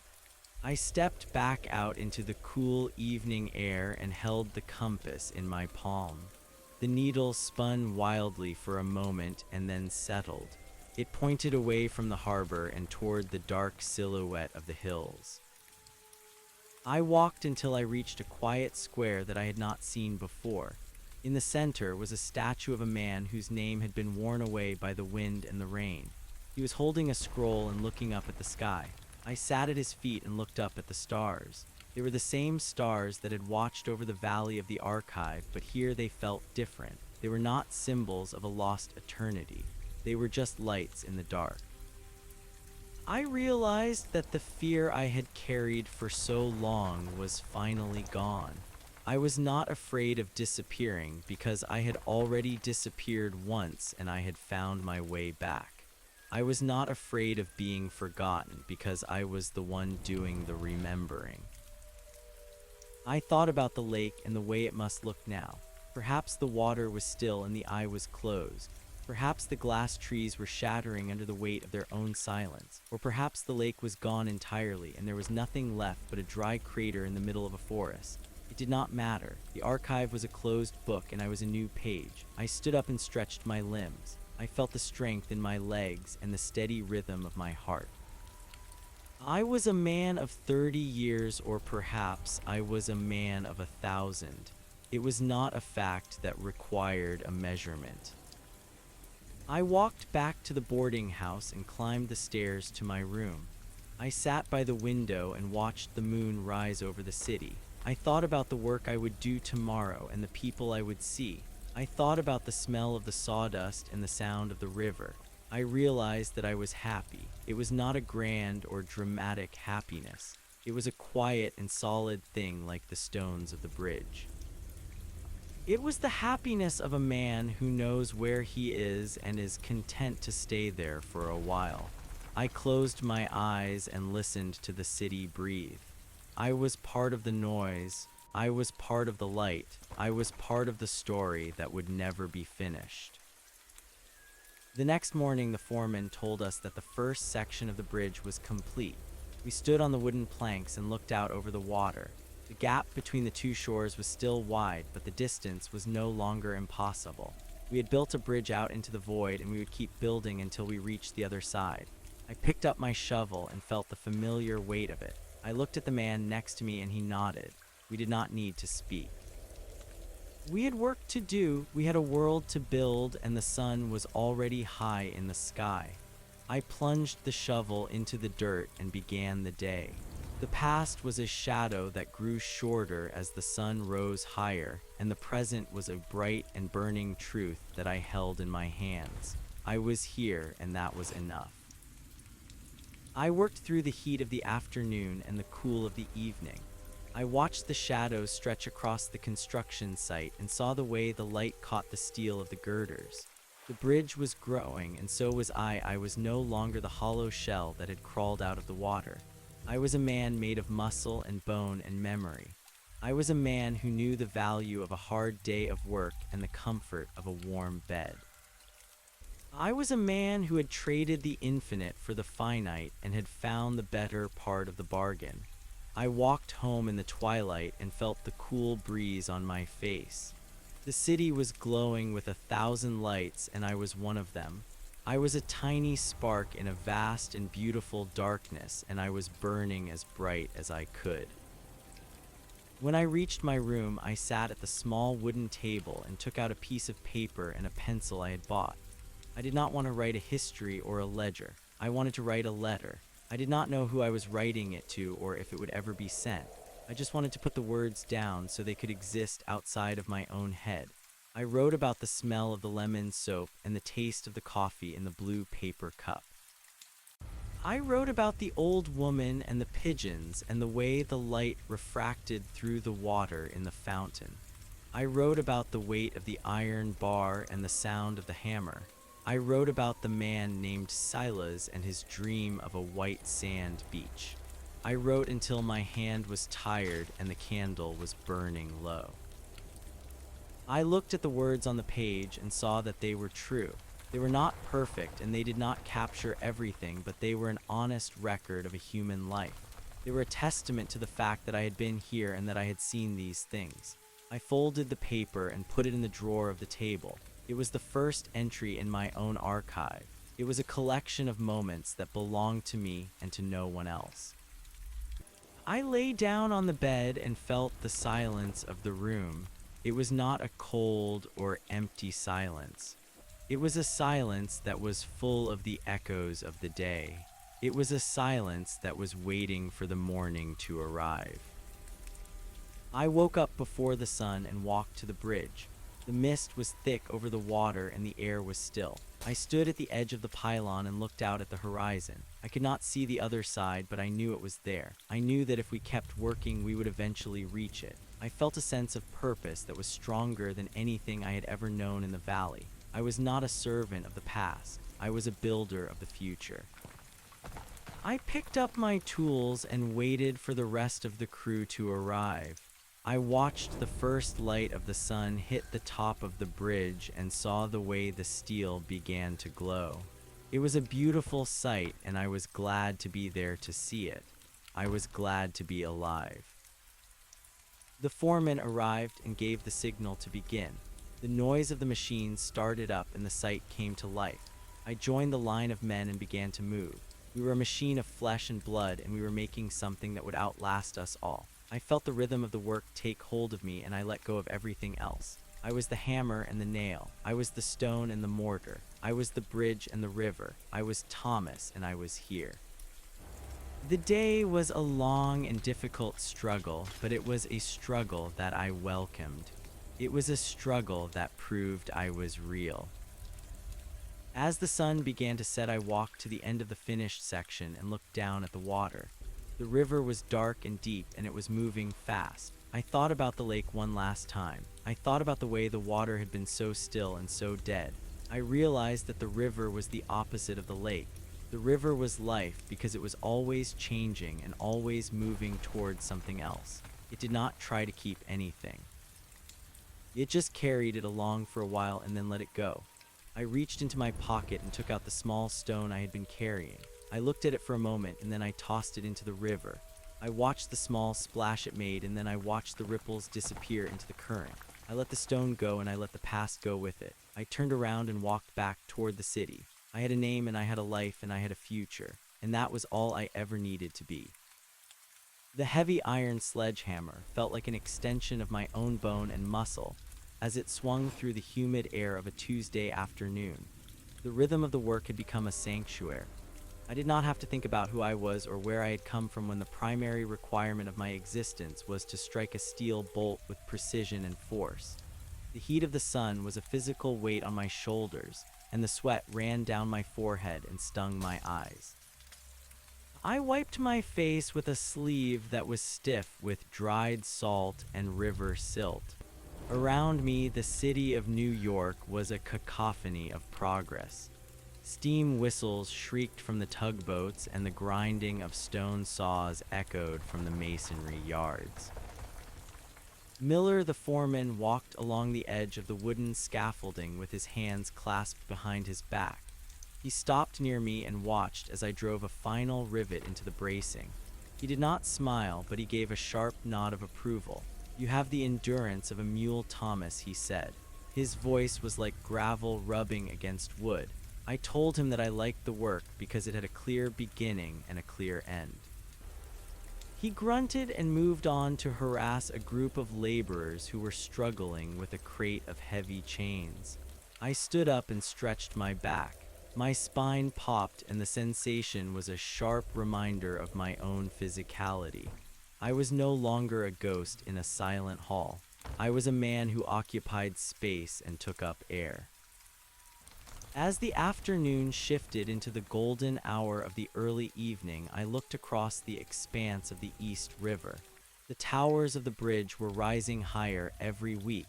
They were massive granite structures that seemed to grow out of the very bedrock of the earth. We were building something that would survive for 100 years or more. It was a strange thought to have when I remembered the archive. There the records of 10,000 years were kept in perfect stasis, but they had no life because they had no change. Here the bridge was alive because it was being born out of sweat and danger. It was a testament to the temporary nature of the men who built it. We were small and fragile, but the thing we were making was grand and enduring. I left the site when the bell rang for the end of the shift. My boots were heavy with mud and my hands were stained a deep copper color from the metal. I walked toward the boarding house on Cherry Street. The neighborhood was a maze of laundry lines and leaning tenements. Children played in the gutters with sticks and hoops, and the air was thick with the smell of boiled cabbage and coal smoke. I passed a man selling roasted chestnuts from a small cart. I reached into my pocket and pulled out 2 copper cents.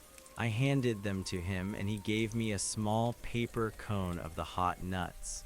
The warmth seeped through the paper and into my palm. It was a simple pleasure, but it felt like a luxury. In the hallway of the boarding house, I met the landlady, Mrs. Gable. She was a woman who seemed to be made entirely of sharp angles and floral print fabric. She was scrubbing the floor with a brush that made a rhythmic scratching sound. She looked up at me and squinted through her spectacles. "You are late, Thomas," she said. "The water in the basin will be cold by now." I told her that cold water was fine and that I did not mind the chill. She shook her head and muttered something about young men and their lack of sense. I climbed the stairs to my room and closed the door. The space was small and the ceiling sloped toward the window, but it was mine. It was a place where no one else could go. I sat on the edge of the bed and took off my boots. My feet were sore and my socks were worn thin at the heels. I looked at the small brass compass I had placed on the nightstand. The needle was steady and true. It pointed north toward the hills and the hidden places of the world. I thought about the librarian and wondered if he was still sitting at his desk in the dark. I wondered if he ever looked at the empty space where I had been and felt a sense of loss. Or perhaps he had already forgotten me. Perhaps I was just another line of text that had been erased from the ledger. The thought did not make me sad. It made me feel free. To be forgotten is to be allowed to start over. I spent the evening writing in my journal. I wrote about the way the light hit the water at 4 o'clock in the afternoon. I wrote about the sound of the steam engine and the way the vibration felt in the soles of my feet. I was documenting the world as it happened. I was not trying to save it for an eternal audience. I was just acknowledging that it was there. I was a witness to the mundane. When the candle burned down to a stub of wax, I blew it out and lay down in the darkness.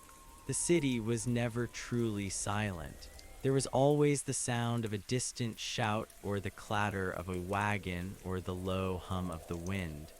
I fell asleep to the music of a world that was always moving. The next few weeks were a blur of labor and heat. The summer arrived with a vengeance, and the air became thick and heavy like a wet blanket. We worked on the upper cables now. It was dangerous work that required us to balance on narrow boards hundreds of feet above the water. One morning, a man named Elias lost his footing. He did not scream as he fell. He just vanished over the edge of the platform. We all stopped and stared at the empty space where he had been standing a second before. There was a sickening silence followed by a distant splash. Miller did not tell us to stop. He told us to check our safety lines and keep moving. We had a schedule to keep, and the bridge did not care about the lives of the men who built it. I saw Elias in my dreams that night. He was not falling, but floating in the dark water of the lake in the valley. He was looking up at the glass ceiling, and his eyes were wide with wonder. I realized that the lake was a graveyard for things that had stopped moving. The bridge was different. Even when men died for it, the bridge continued to reach for the other shore. It was an act of defiance against the void. I woke up with my heart pounding and the taste of copper in my mouth. I got out of bed and walked to the window. The moon was a sliver of silver in the black sky. I gripped the windowsill until my knuckles turned white. I was alive and I was here, and I would not let the shadows take me back. The work continued through the autumn. The air turned crisp and the leaves on the few trees in the city turned the color of rust and gold. My body had changed. I was leaner and harder than I had ever been. My skin was weathered by the sun and the wind. I looked in the mirror one morning and did not recognize the man staring back at me. His eyes were steady and his jaw was set in a line of quiet determination. He looked like a man who had seen the end of the world and decided to keep walking anyway. He looked like Thomas. I liked him. He was a better version of the creature that had existed in the archive. One evening after work, I went to a small tavern near the docks. It was a crowded place filled with sailors and laborers and the smell of cheap tobacco. I sat at a corner table and ordered a glass of ale. A woman with bright red hair and a tired smile sat down across from me. She asked me if I was one of the men working on the bridge. I told her that I was. She said that she watched us every day from her window. She said we looked like ants building a mountain. I laughed and told her that sometimes it felt that way. We talked for an hour about nothing in particular. She told me her name was Mary and that she had come to the city from a farm in the north. She said she missed the smell of the hay, but she loved the excitement of the streets. I realized as I spoke to her that I was participating in the social fabric of the world. I was sharing stories and exchanging glances and being seen. I was no longer a shadow among shadows. I was a person with a history and a presence. When I left the tavern, I felt a lightness in my chest. I walked along the waterfront and looked at the lights of the ships in the harbor. They were like fallen stars bobbing on the waves. I felt a deep sense of gratitude for the simple fact of my existence. I was a part of the beautiful and messy noise. I was home. The bridge was nearing completion. The two sides were finally joined by a narrow span of steel and wood. We stood on the center point and looked down at the river flowing beneath us. It was a moment of triumph. We had conquered the distance. We had made a path where there was none. I looked at Silas, who was standing next to me. He was grinning, and his eyes were bright with tears. "We did it, Thomas," he said. "We actually did it." I nodded and put a hand on his shoulder. We had built something that would change the world for the people who lived here. We had given them a way to move forward. As the winter approached, the city was covered in a blanket of white snow. The bridge looked like a ghost in the mist. The work slowed down, but it did not stop. We were finishing the road beds and the railing. I spent my days shivering in the cold, but I did not complain. The cold was real and the shivering was real. I was grateful for the discomfort because it was a sign that I was still here. I was still Thomas. I was still a man who worked with his hands. I was still a man who lived in the city. One night, I walked to the center of the bridge alone. The wind was howling through the cables and the snow was stinging my face. I looked out at the lights of the city and the dark expanse of the water. I thought about the journey I had taken. I had come from a place of perfect memory to a place of perfect chaos. I had traded the eternal for the temporary. I had chosen to be a man who would one day die instead of a record that would never change. It was the best decision I had ever made. I reached into my pocket and found the brass compass. I held it in my hand and felt its cold surface. I did not need it to tell me which way to go anymore. I knew where I was. I was exactly where I was supposed to be. I walked back toward the city and disappeared into the snow. I was a small figure in a vast landscape, but I was not lost. I was moving toward a future that I could not see but that I knew was waiting for me. I was a builder of bridges and a liver of life. I was Thomas, and that was enough. The story of the archive was over, and the story of the man had begun. It was a story that would be written in sweat and ink and blood. It was a story that would never be finished because it was always being lived. I stepped off the bridge and onto the solid ground of the city. I was home. The days turned into months and the months into years. I stayed in the city and watched it grow. I saw the bridge become a part of the skyline, and I saw the people who crossed it every day. I became a master mason, and I helped to build the foundations of the great skyscrapers that were starting to rise. I married Mary, and we had a small house with a garden in the back. I told her stories about the mountains and the forests, but I never told her about the archive. That was a secret that belonged to another life. I grew old and my hair turned white like the snow on the bridge. My hands were gnarled and scarred, but they were strong. I sat on the porch of my house and watched the sun set over the city. I thought about the librarian and the way he had tried to save the world by stopping it. I realized that the only way to save the world is to let it go. You have to let the river flow, and you have to let the bridge be built. You have to be willing to disappear so that something new can take your place. I looked at my grandchildren playing in the grass and I felt a sense of peace.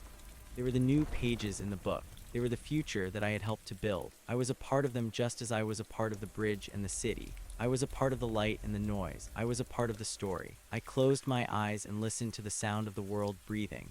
It was a beautiful sound. It was the sound of life, and it was enough. It was more than enough.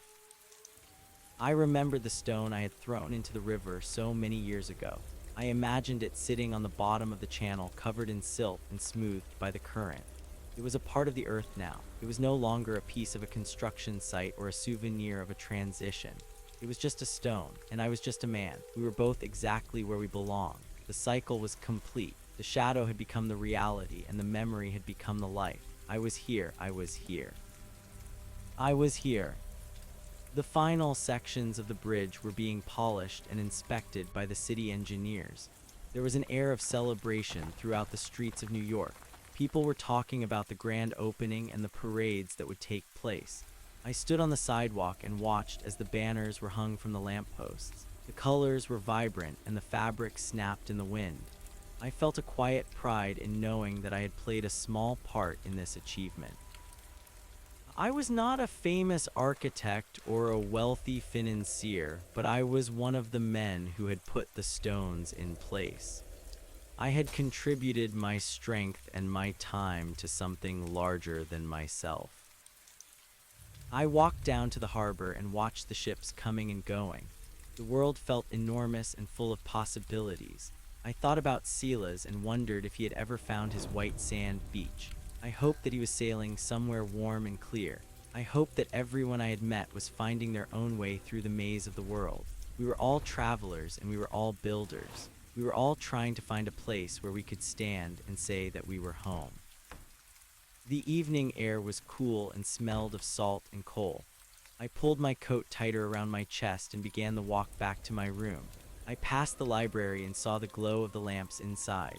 I did not feel the pull of the books anymore. I did not need to search for the answers in the words of other people. I had found my own answers in the work of my hands and the rhythm of my heart. I was no longer a student of the past. I was a participant in the present. When I reached the boarding house, I saw Mrs. Gable sitting on the front steps. She was shelling peas into a tin bowl. She looked up at me and gave a rare smile. "Good evening, Thomas," she said. "The bridge looks fine tonight." I sat down on the step next to her and helped her with the peas. "It does, Mrs. Gable," I said. "It looks like it has always been there." She nodded and we sat in silence for a long time. The sound of the peas hitting the bowl was a steady and comforting beat. It was the sound of a life being lived one small moment at a time. I looked up at the stars and saw the same patterns that had guided the ancient mariners. They were distant and cold, but they were also constant. They were a reminder that the universe is vast and that our lives are short. But in that shortness there is a profound beauty. We have the chance to see the sun rise and to feel the rain on our skin. We have the chance to love and to work and to build. We have the chance to be real. I took a deep breath and felt the air fill my lungs. I was alive and I was here, and that was the greatest miracle of all. I went up to my room and looked at the journal on the table.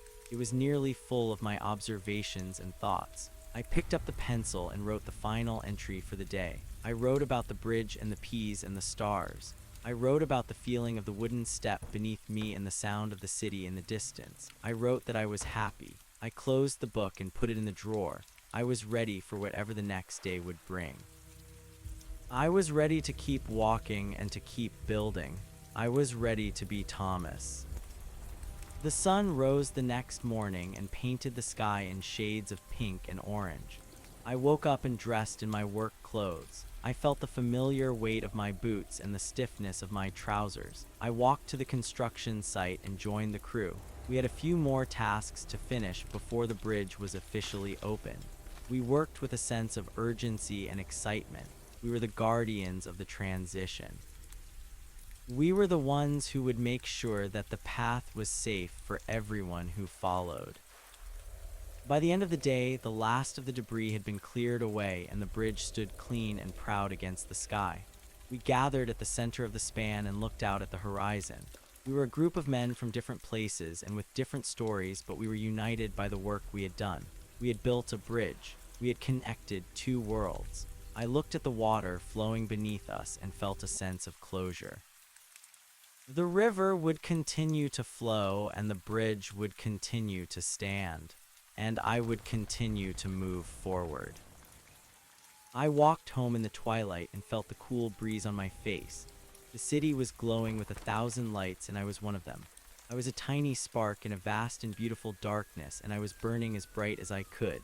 I reached my room and sat by the window. I watched the moon rise over the bridge and saw the way the light caught the steel girders. It was a beautiful sight and I was glad to be there to see it. I was glad to be alive. I was Thomas and I was home. And that was all I ever needed to be. The story was not over, but it was mine to tell.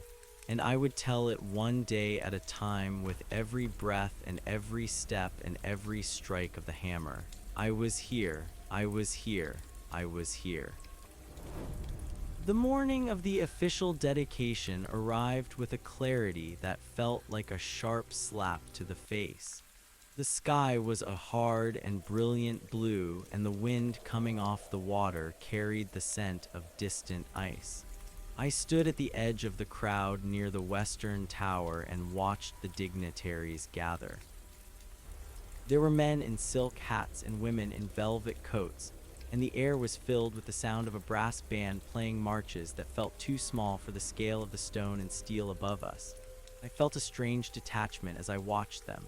They were celebrating the idea of the bridge while I was remembering the grit of the granite and the way the wind tried to peel my fingernails back when I clung to the high cables. I looked at my hands and saw the scars that would never fade. One scar across my left thumb was from a rogue wire that had snapped like a whip. Another on my palm was from a heated rivet that had bounced off a beam. These were my medals. I did not need a speech or a ribbon to tell me what had been accomplished. The mayor spoke about progress and the union of the cities, but his voice was swallowed by the vastness of the river.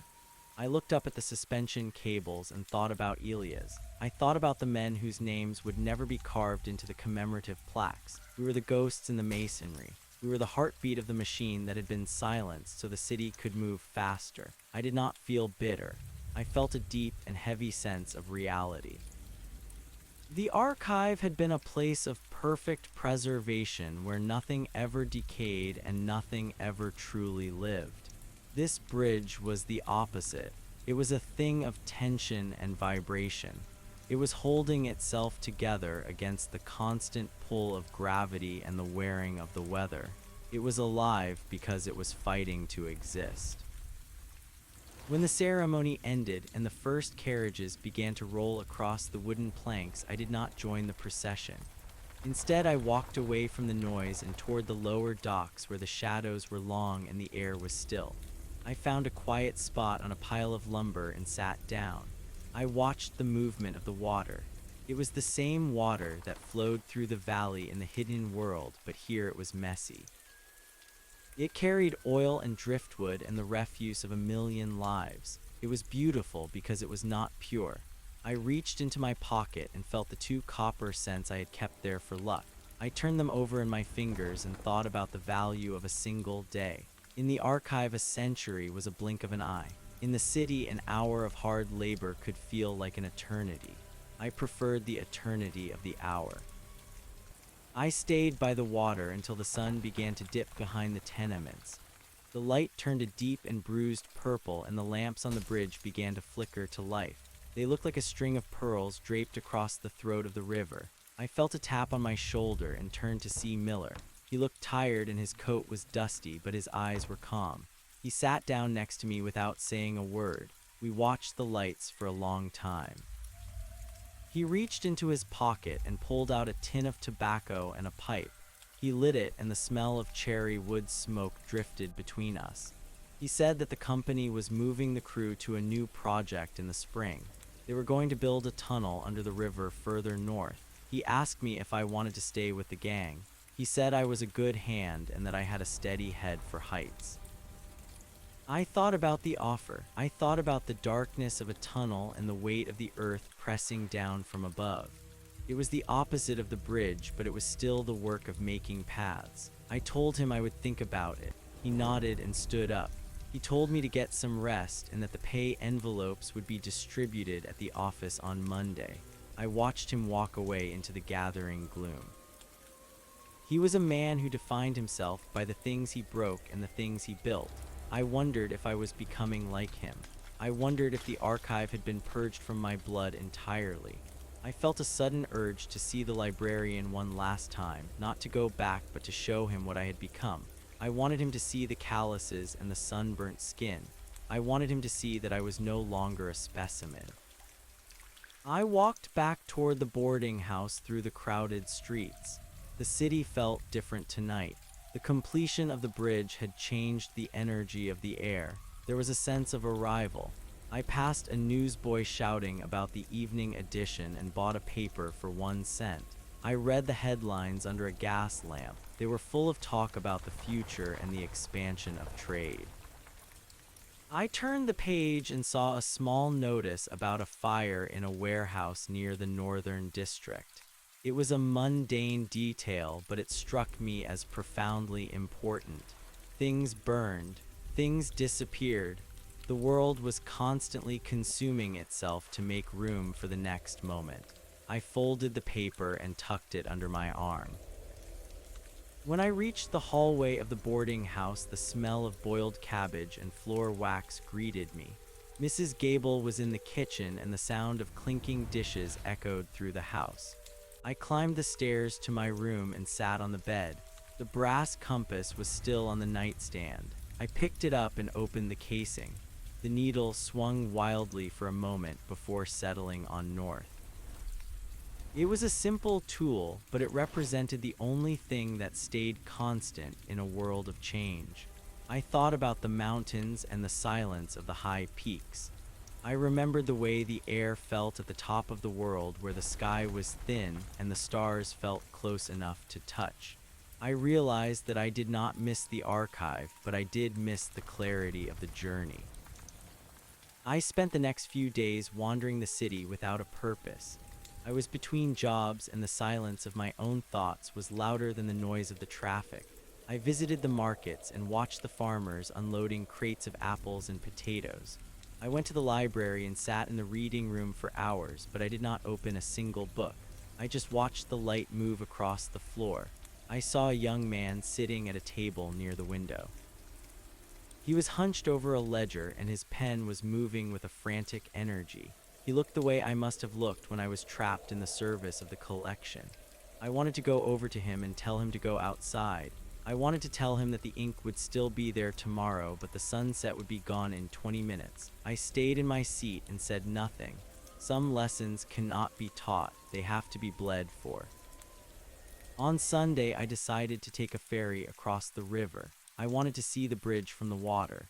The boat was crowded with families and couples out for a stroll. I stood at the rail and felt the spray of the river on my face. As the ferry passed under the main span, I looked up.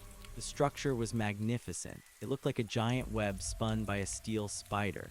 The interlacing wires created a geometry that was both delicate and terrifying. I could see the tiny figures of people walking on the promenade high above. They looked like birds perched on a wire.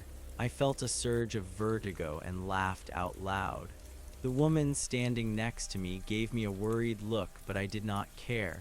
I was experiencing the thrill of being small in the presence of a giant.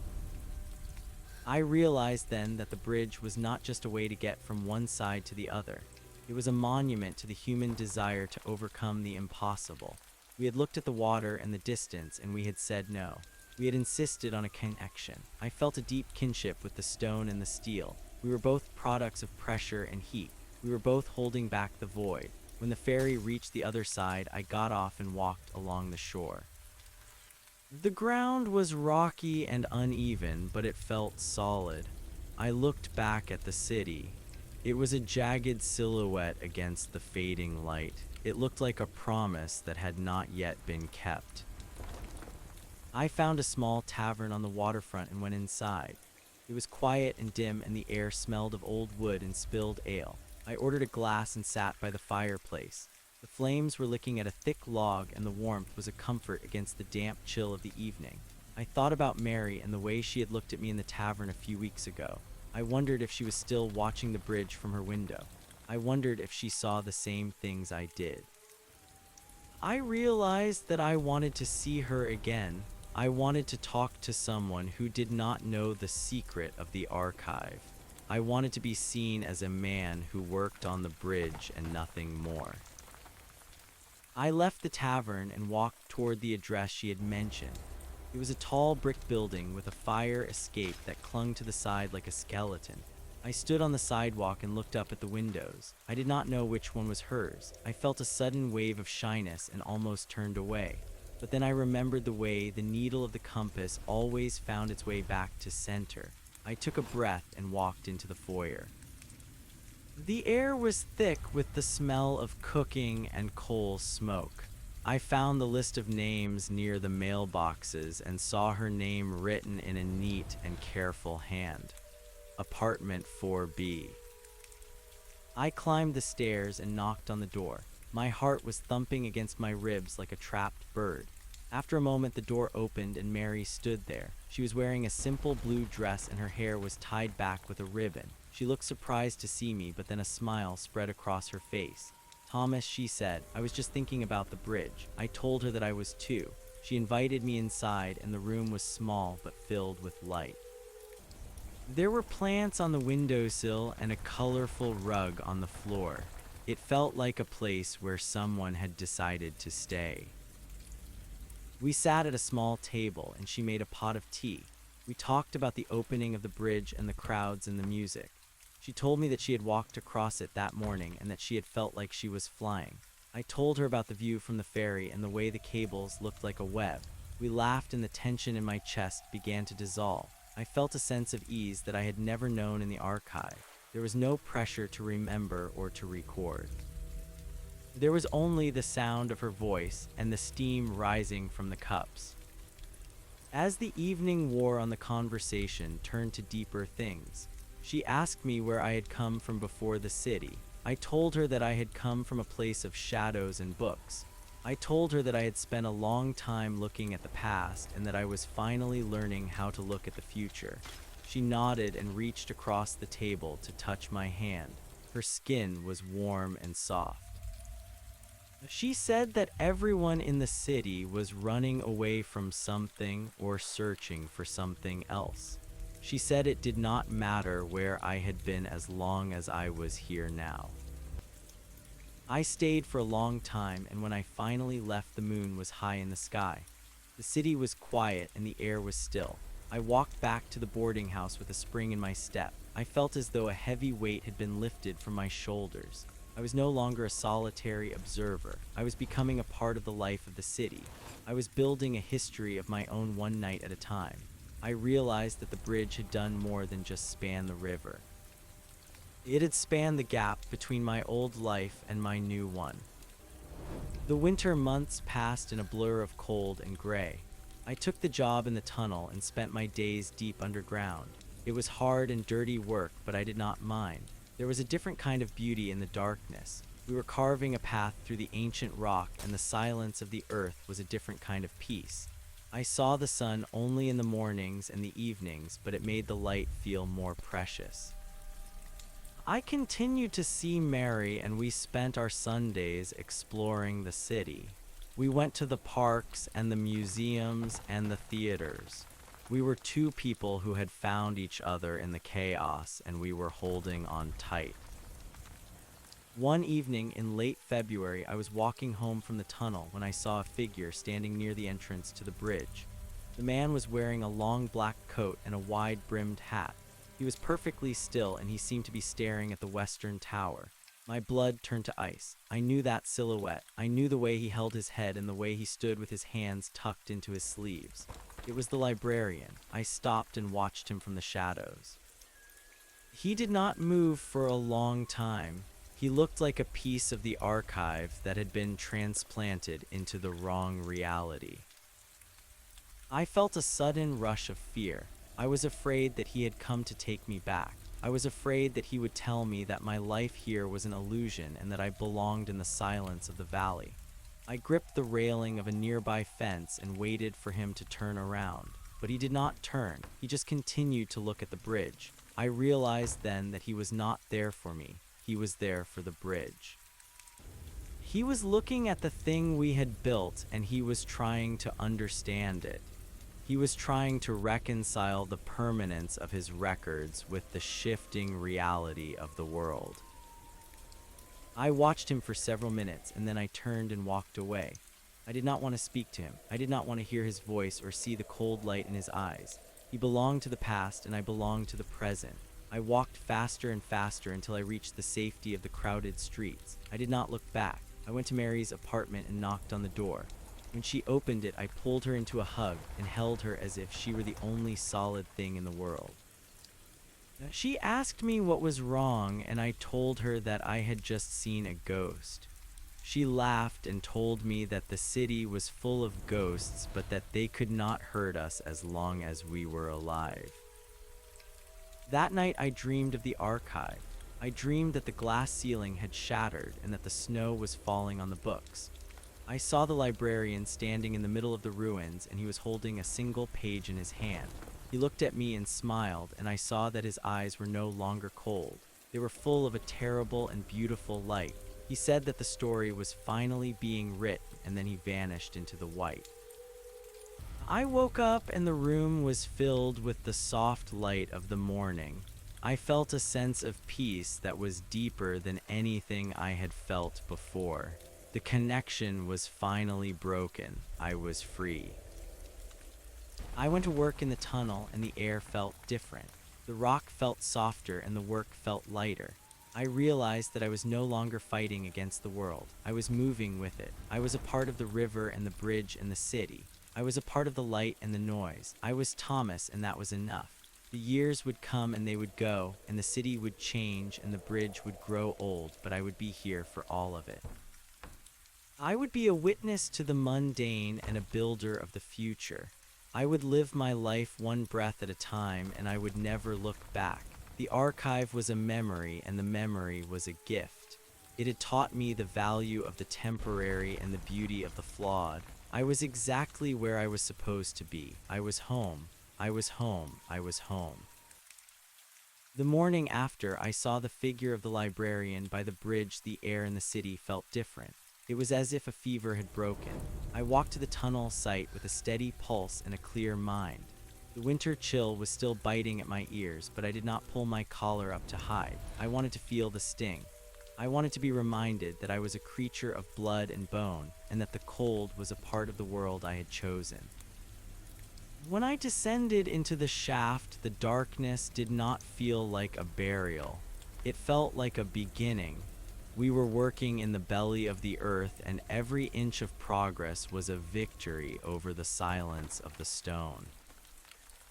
The work in the tunnel was slower than the work on the bridge. We could not see the sky, and we could not measure our progress by the distance from the ground. We measured it in the number of carts filled with muck and the number of iron rings bolted into place to hold back the weight of the river. I liked the repetition. I liked the way the hydraulic shields groaned as they pushed forward into the silt. It was a mechanical heartbeat that matched my own. I spent my days covered in a fine layer of gray mud and my nights scrubbing the grit from under my fingernails. It was a ritual of purification. The archive had been a place of dust, but this was the dust of creation. Miller was often there at the head of the tunnel. He was a man who seemed to thrive in the pressure. He would stand near the cutting edge and listen to the sound of the earth. He told me once that the ground has a voice if you know how to listen. He said that the earth does not want to be opened and that it will fight you every step of the way. I told him that the archive was the same. It did not want to be understood. It only wanted to be kept. He looked at me with a puzzled expression, and then he laughed. He said I talked like a poet but worked like a mule, and that was the only reason he kept me on the payroll. I took it as the highest compliment he could give. One afternoon, a leak started in the roof of the forward chamber.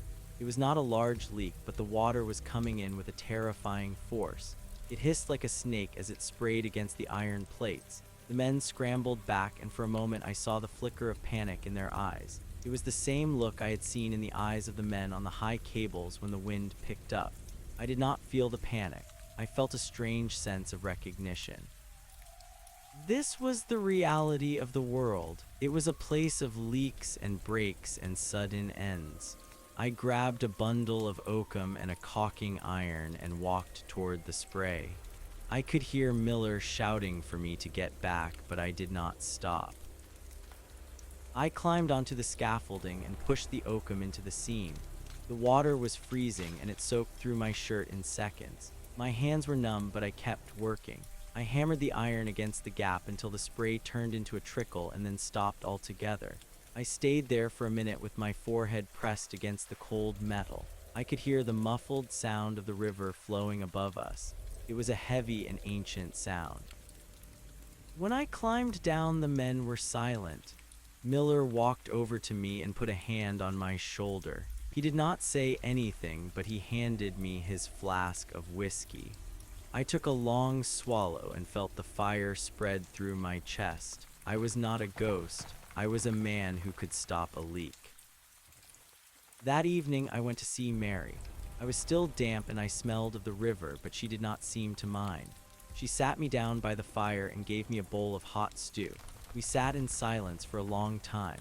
The only sound was the ticking of the clock on the mantel and the crackle of the wood in the grate. I thought about the librarian and the way he had looked at the bridge. I wondered if he was still out there wandering the streets of the city. I wondered if he was looking for the things that could not be written down. I realized that I no longer cared. He was a part of a story that I had already finished reading.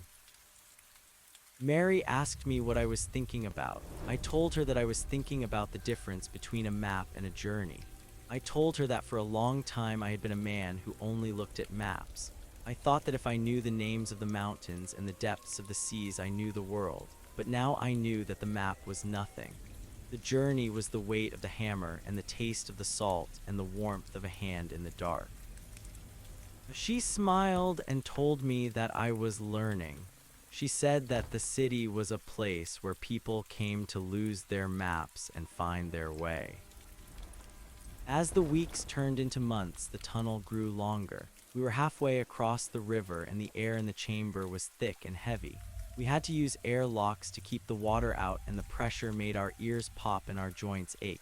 It was a strange and isolated existence. We were like divers at the bottom of the ocean. We lived by the light of the lamps and the rhythm of the pumps. I began to lose track of the days. The only thing that mattered was the next ring of iron and the next foot of earth. I felt a sense of belonging that I had never felt in the archive. I was a part of a machine that was moving toward a goal. I started to collect small things from the riverbed. I found a smooth piece of green glass and a rusted nail and a fragment of a clay pipe. I kept them in a small wooden box under my bed. They were not specimens for a collection. They were reminders of the life that existed beneath the surface. They were the discarded bits of 1,000 stories. I showed them to Mary one Sunday afternoon. She picked up the piece of green glass and held it up to the light. She said it looked like an emerald from a sunken kingdom. I told her it was just a bottle that had been broken 100 years ago. She said that was the same thing. We went for a walk along the river and watched the sunset. The bridge was a dark silhouette against the orange sky. It looked permanent and unshakable. I thought about the men who had died building it and the men who were currently dying in the tenements of the city. I thought about the sheer cost of progress. It was not measured in dollars or cents. It was measured in heartbeats and hours of labor. I felt a deep respect for the city. It was a cruel and beautiful place that demanded everything from you and gave you back nothing but the chance to exist for another day. It was honest in its brutality. One night I was walking back to the boarding house when I saw a group of men gathered around a bonfire in a vacant lot. They were singing a song I did not recognize, but the melody was haunting and familiar. It was a song about the mountains and the wind and the long road home. I stood at the edge of the circle and listened. Their faces were lit by the flickering flames, and their shadows danced against the brick walls of the nearby buildings. They were men from the west and men from the south and men from across the ocean. They were all far from home, and they were all building a city they would never truly own. I joined in the singing even though I did not know the words. I hummed the tune and felt the vibration of the music in my chest. It was a moment of pure connection. We were not workers or immigrants or ghosts. We were just men standing around a fire in the middle of a cold night. When the song ended, I walked away with a sense of peace. I realized that the archive had been a place of silence because it was a place without song. It was a place where the human voice was an intrusion. Here the human voice was the only thing that kept the darkness at bay. I began to spend more time at the library, but I did not go to the reading room. I went to the stacks where the air was cool and the smell of paper was thick. I would walk among the shelves and touch the spines of the books. I did not need to read them. I just wanted to feel the weight of the knowledge. I realized that the archive had not been wrong to value the past. It had only been wrong to think that the past could be separated from the present. The books were not dead things, they were the seeds of the future. I found a book on engineering and took it to a table. I spent the afternoon studying the diagrams of arches and trusses. I wanted to understand the logic of the things I was building. I saw the young man again, the one who had been working with such frantic energy. He looked even more tired than before. His eyes were sunken and his hands were stained with ink. I walked over to him and tapped him on the shoulder. He looked up with a start. I told him that he should go for a walk. I told him that the river was high and the air was clear. He looked at me as if I were speaking a foreign language. He said he had work to do and that the records had to be completed. I told him that the records would wait, but the day would not. He shook his head and went back to his ledger. I felt a pang of sadness for him. He was a prisoner of his own devotion. I left the library and walked toward the waterfront. I felt a sudden urge to see the bridge again. I climbed the stairs to the promenade and walked out over the water. The wind was blowing hard and the cables were humming. It was a low and steady sound like the drone of a giant beehive. I looked down at the river and saw a ferry crossing below. It looked like a toy boat in a bathtub. I felt a sense of immense scale. I was a small man on a large bridge in a vast city. It was a wonderful feeling. I was no longer the center of my own universe. I was a tiny part of something much larger and much more important. I stayed on the bridge until the stars came out. The sky was clear and the constellations were bright. I looked for the North Star and found it hanging over the northern hills. It was the same star that had guided me through the mountains and the same star that had watched over the archive. It was the only thing that did not change. I felt a sense of gratitude for the star. It was a fixed point in a world of motion. I thought about the librarian and wondered if he was looking at the same star. I hoped that he was finding some comfort in the permanence of the heavens. The next day we reached the midpoint of the tunnel. It was a cause for celebration. Miller brought a crate of beer down into the chamber and we all took a break from the work. We sat on the iron rings and talked about what we would do when the job was finished. Some of the men wanted to go back to their families in the country. Others wanted to stay in the city and find work on the new skyscrapers that were being planned. I did not know what I wanted to do. I only knew that I wanted to keep building. I wanted to keep making paths through the world. I told Miller that I was thinking about studying to become an engineer. He looked at me and nodded. He said I had the head for it. He said the city needed men who understood both the theory and the practice. He told me that he would write a letter of recommendation for me when the time came. I felt a surge of hope. I saw a path opening up before me that was not a path back to the archive. It was a path into the heart of the city. I was no longer just a hand. I was becoming a mind. I went to see Mary that evening and told her about my plan. She was thrilled. She said she had always known I was meant for more than just hauling muck. She went to her bookshelf and pulled out a volume of poetry. She read me a poem about a man who built a tower to reach the stars. It was a beautiful poem, but I told her that I did not want to reach the stars. I wanted to reach the other side of the river. I wanted to build things that people could use. I wanted to be a part of the infrastructure of life. She laughed and said that was a much better ambition. As the winter began to fade into spring, the city began to wake up. The ice on the river broke into large flows that ground against each other with a sound like thunder. The air turned soft and damp, and the smell of wet earth was everywhere. I felt a sense of renewal. The tunnel was almost finished, and the bridge was already a part of the landscape. The city was expanding and growing and changing every day. I felt like I was growing with it. I was no longer the man who had walked out of the mountains with a brass compass and a heavy heart. I was a man of the city. I went back to the hidden valley in my mind one last time. I walked through the halls of the archive and looked at the millions of books. I saw the librarian sitting at his desk and I saw the snow falling through the glass ceiling. It was a beautiful and terrible place. I realized that I did not hate it. I was grateful for it. It had given me the hunger for life that I now possessed. It had been the cocoon from which I had emerged. I said goodbye to the silence and the shadows.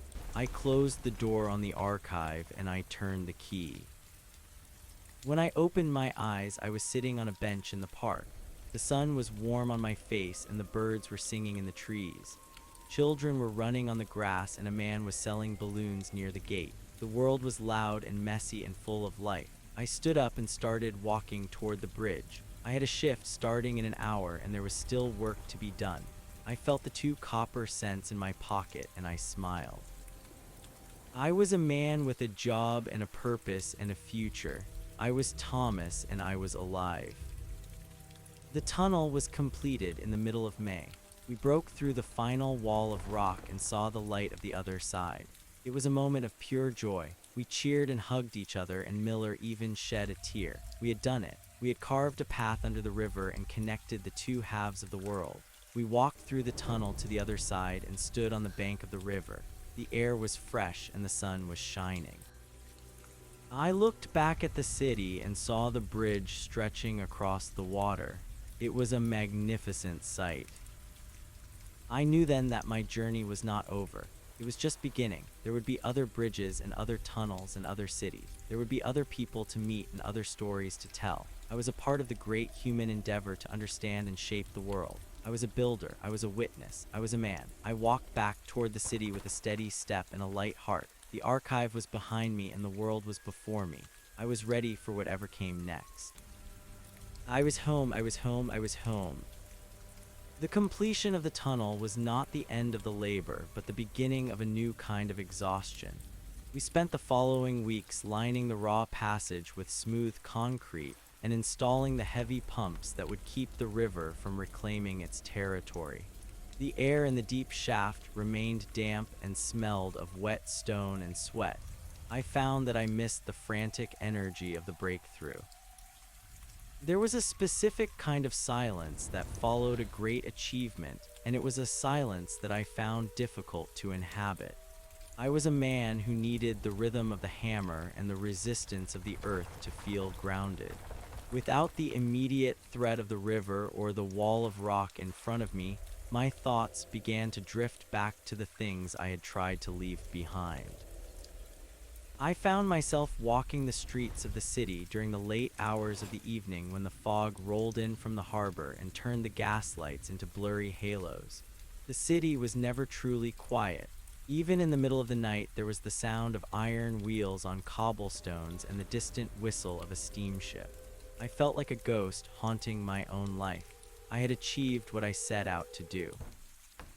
I had found a place for myself and a woman who looked at me with kindness and a trade that gave me pride. Yet there was a hollow space in my chest that the city could not fill. I began to realize that the archive was not just a place I had left. It was a part of my architecture. It was the foundation upon which I had built my understanding of the world, and without it, I was a structure without a base. One night, I found myself standing in front of the tall, narrow building that housed the public library. It was closed for the night, but I stood on the sidewalk and looked up at the darkened windows. I thought about the young man I had seen inside and the way he had clung to his ledgers as if they were life rafts. I understood him better now. He was not just a clerk, he was a keeper of the flame. He was ensuring that the world did not forget itself. I felt a sudden and overwhelming sense of guilt. I had turned my back on the preservation of memory in favor of the creation of steel and stone. I had chosen the temporary over the eternal. I had chosen the breath over the book. I walked down to the docks where the water was black and oily. The moon was a sliver of silver in the sky and the stars were hidden by the city smoke. I sat on a wooden crate and watched the tide come in. I thought about the librarian and the way he had looked at the bridge. He had not looked at it with wonder. He had looked at it with a kind of clinical detachment, as if he were cataloging a new species of insect. To him, the bridge was just another entry in the great record of human endeavor. It was a fact to be noted and then filed away. I realized that I did not want to be a fact. I wanted to be a feeling. I wanted to be the heat of the sun on a brick wall and the sting of the wind on a high cable. The next morning, I went to the tunnel site, but I did not go down into the shaft. I found Miller in his small wooden office near the entrance. He was looking over a set of blueprints and smoking a pipe. He looked up when I entered, and I could see the fatigue in his eyes. He asked me why I was not dressed for work. I told him that I needed to take a leave of absence. I told him that I had some business to attend to in the north. He did not ask any questions. He just nodded and told me that my job would be waiting for me when I returned. He said that a man who can stop a leak is a man worth keeping. I thanked him and walked out into the bright morning light. I went to see Mary and told her that I had to go away for a while. She did not cry or beg me to stay. She just looked at me with those steady blue eyes and asked me if I was coming back. I told her that I did not know. I told her that I had to find out if the man I was becoming could live with the man I used to be. She reached out and touched my cheek with her hand. She said that the city would still be here when I found the answer. She gave me a small loaf of bread and a piece of cheese and kissed me on the forehead. I felt a pang of regret as I walked down the stairs of her boarding house, but I did not turn back. I went to the railway station and bought a ticket for the farthest point north that the tracks would take me. The train was crowded and noisy, and the smell of coal smoke was thick in the air. I sat by the window and watched the city disappear. The tall buildings gave way to wooden houses, and the wooden houses gave way to open fields. The trees began to change from the lush green of spring to the dark, heavy green of the deep forest. The air grew cooler, and the sky grew wider. I felt a sense of relief as the pressure of the city began to lift. I was moving back toward the silence. The journey took 3 days. I changed from the train to a stagecoach and then from a stagecoach to a small boat that took me up a winding river. The landscape became rugged and unforgiving. The mountains rose up on either side of the water like the walls of a great cathedral. I felt small and insignificant, and I welcomed the feeling. In the city, I had been a builder of giants. Here I was just a traveler in a land that did not care about my name or my trade. I was a speck of dust in the eye of the wilderness. I reached the village at the edge of the hidden valley late in the afternoon of the 5th day. It was a small cluster of stone huts that looked as if they had grown out of the ground. The people were quiet and suspicious of strangers. I found an old man sitting on a bench outside the general store and asked him if he knew the way to the archive. He looked at me for a long time before he spoke. He said that the archive was a place of ghosts and that no one went there anymore. He said that the path had been washed away by the spring rains and that the valley was closed. I told him that I knew the way. I told him that I had lived there for many years. He spat on the ground and turned away. I spent the night in a small room above the store. The bed was hard and the blankets were thin, but I slept more soundly than I had in months. I dreamed of the bridge and the tunnel and the face of the librarian. In my dream, the bridge was made of paper and the tunnel was a long shelf of books. I was walking through the tunnel and the books were falling on me and I could not breathe. I woke up gasping for air and realized that the room was silent. There was no sound of the city and no sound of the river. There was only the sound of my own heart beating in the dark. I started the climb into the mountains at dawn. The path was indeed gone in many places, and I had to scramble over wet rocks and push through thickets of brambles. My hands were soon scratched and bleeding, and my legs ached with every step. I felt a strange sense of satisfaction in the struggle. It was a physical manifestation of the journey I was taking in my mind. I was fighting my way back to the beginning. I wanted to see the archive one last time. I wanted to know if it was as vast and cold as I remembered, or if it was just a small room in a large world. The sun was high in the sky when I reached the ridge that overlooked the hidden valley. I stood there for a long time looking down at the stone building. It looked exactly the same. The glass ceiling glinted in the light and the gray walls were solid and silent.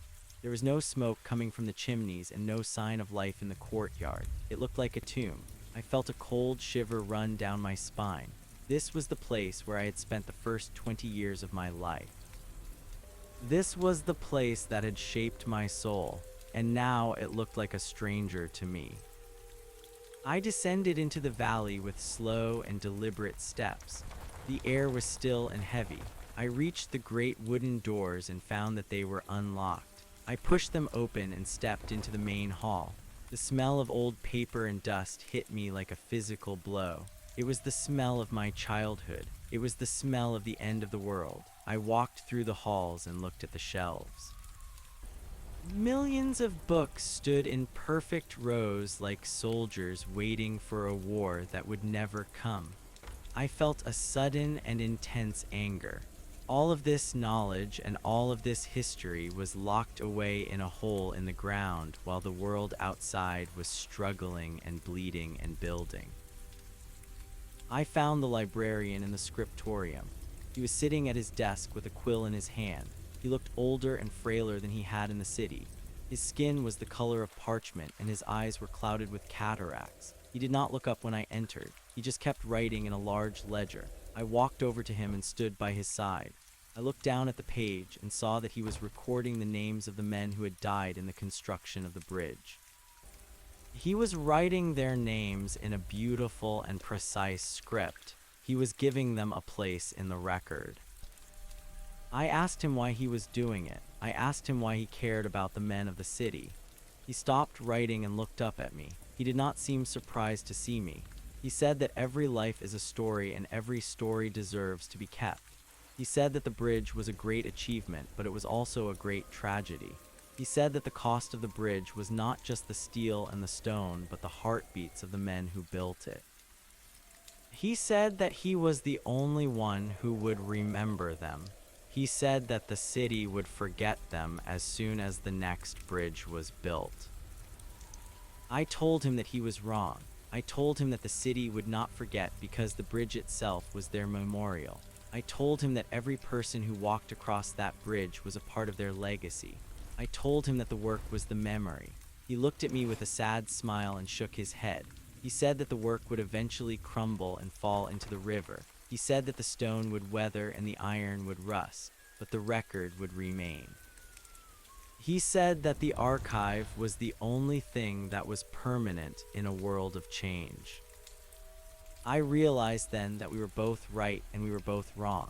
The record was important, but it was not enough. The work was important, but it was not enough. The world needed both the memory and the action. It needed the librarian to keep the past and the builder to create the future. I felt a sense of peace wash over me. I no longer had to choose between the two. I could be both. I could be a man who built bridges and a man who remembered the names of those who helped him. I could be a man of the city and a man of the archive. I stayed in the valley for 3 days. I helped the librarian with his records and I walked through the halls of the books. I found the book on engineering that I had studied in the city library and I read it from cover to cover. I saw the logic and the beauty of the mathematics. I saw the way that the past had informed the present. I realized that the men who had designed the bridge were standing on the shoulders of the men who had written these books hundreds of years ago. It was all connected. It was all one long story. On the final morning, I went to the librarian and told him that I was leaving. I told him that I was going back to the city to become an engineer. He nodded and reached into his desk. He pulled out a small brass compass and handed it to me. He said that it had belonged to the man who had founded the archive. He said that the man had been a builder before he became a keeper. He said that the compass would help me find my way when the stars were hidden by the smoke. I took the compass and felt its weight in my hand. It was cold and solid and real. I walked out of the archive and did not look back. I climbed the ridge and looked down at the valley one last time. It was a beautiful and quiet place, but it was no longer my home. My home was a place of noise and movement and light. My home was a place where things were being made. I felt a surge of energy in my limbs as I started the long journey back to the city. I was no longer a ghost. I was a man with a purpose. I was a man with a name. I was Thomas. The return journey was faster than the journey north. I felt as if I were being pulled by a powerful magnet. I reached the city in the middle of a warm June afternoon. The air was thick with the smell of jasmine and salt. I walked from the station to the river and saw the bridge standing tall and proud against the blue sky. It looked even more beautiful than I remembered. I saw the people walking across the promenade and the ships passing underneath. I felt a deep sense of belonging. This was my world. This was my time. I went to see Miller first. He was in his office and he looked surprised to see me. He said that he had thought I was gone for good. I told him that I had found what I was looking for. I told him that I wanted to start studying for my engineering exams. He smiled and shook my hand. He said that the city needed more men like me. He said that he would help me in any way he could. I felt a sense of gratitude that I could not express in words. I had found a mentor and a friend in a man who had once been just a voice in the dark. I went to see Mary last. She was sitting on her front porch reading a book. She looked up and saw me, and a slow smile spread across her face. She did not say a word. She just stood up and opened her arms. I walked into her embrace and felt the warmth of her body against mine. I felt the steady beat of her heart and the softness of her hair. I was home. I was home. I was home. The journey was over and the work was just beginning. I was ready for the next foot of earth and the next ring of iron. I was ready for the future. The years that followed were full of labor and learning. I spent my days on the construction sites and my nights with my books. I learned the language of forces and stresses. I learned how to balance the weight of the world on a single point of stone. I became an engineer and I helped to build the skyscrapers that were beginning to change the skyline of the city. I saw the city grow from a collection of brick buildings into a metropolis of steel and glass. I was a part of every new street and every new bridge. I was a witness to the transformation of the world. Mary and I were married in a small church near the river. We had a simple life, but it was a life full of meaning. We had 2 children, a boy and a girl. I told them stories about the hidden valley in the archive, but I also told them stories about the bridge and the tunnel. I wanted them to understand that the world was a place of both memory and action. I wanted them to know that they were a part of a long and beautiful story. I watched them grow, and I saw the same hunger for life in their eyes that I had found in the city. One day, many years later, I took my grandson to the bridge. We walked out over the water, and I showed him the cables and the towers. I told him about the men who had built it and the cost of their labor. I showed him the brass compass that the librarian had given me. I told him that the compass would always point him in the right direction if he knew how to listen to his heart. He looked at me with wide eyes and asked me if the bridge would stand forever. I told him that nothing stands forever. I told him that the bridge would eventually crumble and fall into the river.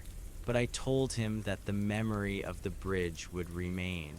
I told him that the work was the memory. As I stand here now looking out over the city, I feel a sense of profound peace. The sun is setting and the lights are beginning to flicker on in the windows of the tall buildings. The river is a dark ribbon of silk flowing toward the sea. I can hear the sound of the city breathing, and I can feel the vibration of the bridge under my feet. I am an old man now, and my hands are no longer strong enough to hold a hammer, but my mind is clear and my heart is full. I have lived a life of purpose, and I have been a part of something larger than myself. I have found my place in the world. I am home. I am home. I am home. The sun dipped lower behind the jagged peaks of the western mountains as I began my descent from the ridge. The transition from the absolute silence of the high altitude to the soft rustle of the valley floor was a physical sensation like moving from cold water into a warm room. I did not hurry. Every step was a deliberate placement of my boots on the earth, and every breath was a conscious intake of the pine-scented air. I carried the brass compass in my pocket, and its weight felt like an anchor. It was not pulling me down, but rather holding me steady against the currents of my own history. I had come to the archive seeking an ending, but I had found a synthesis. I understood now that the library was not a prison and the city was not a chaotic void. They were the 2 lungs of the same creature. One breathed in the experience of the ages, and the other breathed out the energy of the present moment. I reached the village at the base of the mountain as the first stars began to pierce the darkening veil of the sky. The old man was still sitting on his bench as if he had not moved since I left. He watched me approach with his squinted eyes, and he spat on the dusty ground once more. He asked me if I had found what I was looking for among the ghosts. I told him that I had found a living man and a purpose. He did not understand, and I did not expect him to. To the people of the village, the archive was a mystery best left to the shadows, and the mountain was a barrier to be feared. I thanked him for the room, and I handed him a silver coin. I told him that the path was clear for those who knew where they were going. He grunted and pocketed the money, and I walked toward the river where the small boat waited to take me back toward the world of men. The journey down the river was different from the journey up. The current was with me now, and the water seemed to sing as it broke against the bow of the craft. I watched the banks slide by, and I saw the wilderness beginning to yield to the influence of civilization. I saw a lonely cabin with a plume of smoke rising from its chimney. I saw a small clearing where a farmer was tilling the soil by the light of a lantern. These were the small beginnings of the great structures I had helped to build. The cabin was the ancestor of the skyscraper, and the farmer was the forefather of the engineer. We were all engaged in the same struggle to carve a meaning out of the raw material of the earth. I felt a deep kinship with these silent figures in the woods. We were all keepers of the flame in our own way. When I reached the railhead, the noise of the locomotive was no longer a jarring intrusion. It was a rhythmic pulse that matched the beating of my own heart. I boarded the train and found a seat in the corner of a car filled with laborers and merchants. I did not look away from them as I had done before. I looked at their faces, and I saw the stories written in the lines of their skin and the calluses on their hands. I saw the young mother holding her child, and I wondered what archives that child would one day explore. I saw the old merchant counting his receipts, and I recognized the same devotion to the record that the librarian possessed. The world was full of clerks and builders, and they were all weaving the same tapestry. I took out a small notebook and a pencil, and I began to write. I did not write of ledgers or blueprints. I wrote of the way the light hit the water at dawn, and the way the wind felt as it rushed through the open window of the train. The city greeted me with a roar of sound and a wall of heat. It was midday when I stepped off the platform, and the air was thick with the smell of coal and horse sweat and roasting coffee. I felt a surge of joy that nearly took my breath away. I walked through the crowded streets, and I did not feel small or insignificant. I felt like a vital part of a great machine. I saw the tall, narrow building of the public library, and I stopped for a moment to look at it. I did not feel the guilt that had haunted me before. I knew that the young man inside was doing his work, and I was doing mine. We were two sides of the same coin. I reached the boarding house, and I climbed the stairs with a lightness in my feet that I had not felt since I was a boy. Mary was in the kitchen when I entered. She turned around, and her eyes widened in surprise. She did not say a word, but she dropped the towel she was holding and ran to me. I held her close, and I felt the reality of her presence. She was the anchor that kept me from drifting back into the silence of the valley. She asked me if I had found the man I was becoming. I told her that he was standing right here.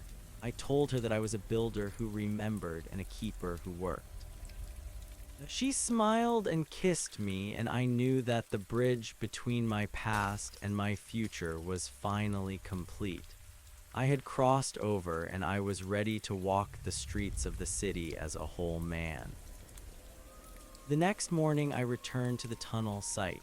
The work had progressed in my absence, and the mouth of the shaft looked like the entrance to a great underworld. I found Miller near the hoist, and he slapped me on the shoulder with a heavy hand. He did not ask where I had been or what I had seen. He only asked if I was ready to get back to work. I told him that I was ready for the deepest part of the earth. He gave me a new helmet and a heavy lamp, and I followed the crew down into the darkness. The air was cool and damp, and the sound of the drills was a deafening roar. I did not mind the noise. It was the sound of progress. It was the sound of the world making itself new. As we worked in the mud and the rock, I found myself thinking about the librarian recording the names of the dead. I realized that the best way to honor those men was not just to write their names in a book, but to finish the work they had started. Every inch of progress we made through the riverbed was a tribute to their sacrifice. I worked with a ferocity that surprised my fellow laborers. I swung my pick with a precision that came from my understanding of the geology, and I braced the timbers with a care that came from my respect for the life they protected. I was no longer just a man stopping a leak. I was an architect of the underground. In the evenings, I visited the public library. I did not go to hide among the stacks, but to learn the science of my trade. I sat at the long wooden tables and I studied the works of the great engineers of the past. I read about the arches of Rome and the cathedrals of France. I learned about the properties of steel and the behavior of concrete under pressure. I saw that my work in the tunnel was part of a tradition that spanned thousands of years. I was not reinventing the wheel, I was adding my own spoke to it. The young clerk behind the desk began to recognize me, and he would sometimes bring me journals and reports that had just arrived from the capital. We did not speak much, but there was a mutual respect between us. We were both servants of the truth. The tunnel was completed in the autumn of that year. The day the two sides met in the middle was a day of great celebration. There was a feast laid out on the surface, and the mayor gave a speech about the triumph of human will over the elements. I stood in the back of the crowd with Mary, and I felt a quiet pride. I knew the secrets of the earth that the mayor would never understand. I knew the weight of the river and the fragility of the stone. I knew the names of the men who had bled in the dark, and I knew that their names were now part of the record in the northern valley. I felt the brass compass in my pocket, and I knew that I had not lost my way. With the tunnel finished, Miller offered me a position as a foreman on a new project. It was to be a great hall of records for the city government. It was a massive stone building with a glass dome and miles of shelving. It was to be a place where the history of the city would be kept for future generations. I saw the irony and the beauty of the assignment. I was being asked to build an archive in the heart of the city. I accepted the job without hesitation. I would use the skills I had learned in the mud to build a home for the memory of the people. I would ensure that the foundations were deep and the walls were thick. I would build a structure that would stand as long as the mountains. The construction of the Hall of Records took 3 years. During that time, I watched the city continue to transform around me. New bridges spanned the river and new towers reached for the clouds. I saw the arrival of the first electric lights and the first horseless carriages. The world was moving faster and faster, and the need for a place of permanence became even more clear.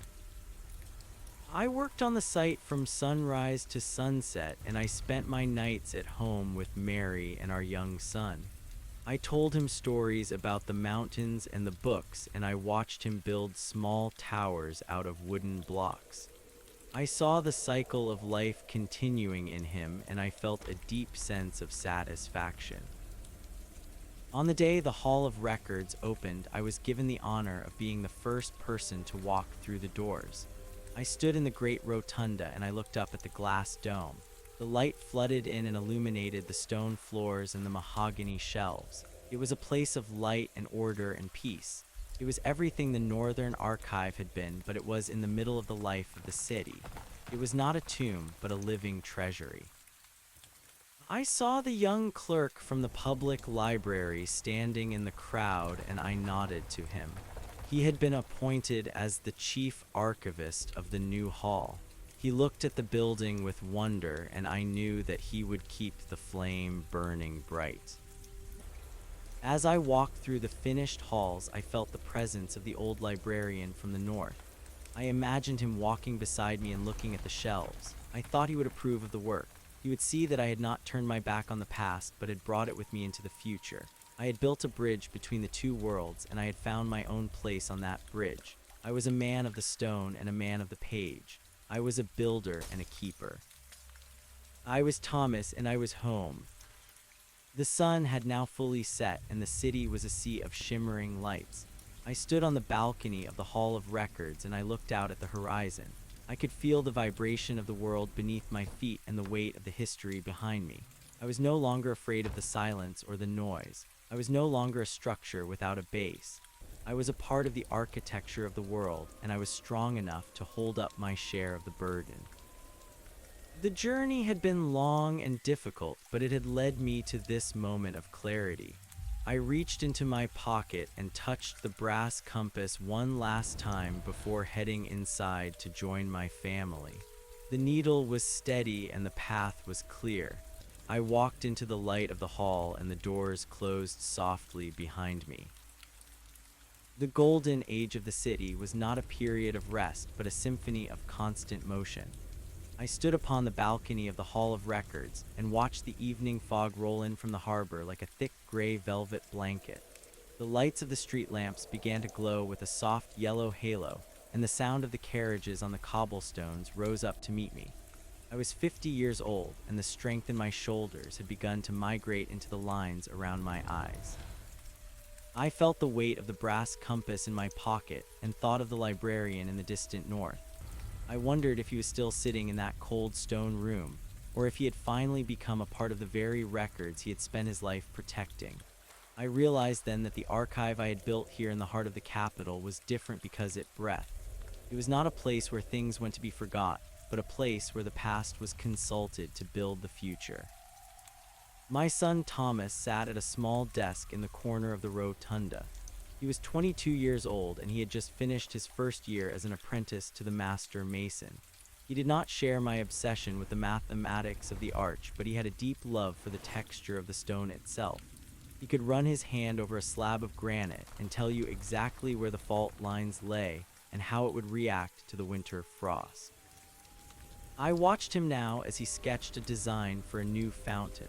He had the same focus I had once seen in the eyes of the men who worked the high iron on the bridge.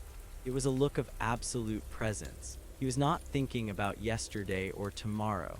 He was only thinking about the line he was drawing and the way the water would eventually break against the basin. I felt a surge of pride that was almost painful. I had given him a world that was stable enough for him to find his own beauty within it. The city was changing again. The age of steam was giving way to the age of electricity, and the air was filled with a new kind of hum. I walked down from the balcony and joined my son at his desk. He looked up and smiled, and I saw Mary in the shape of his mouth and the brightness of his gaze.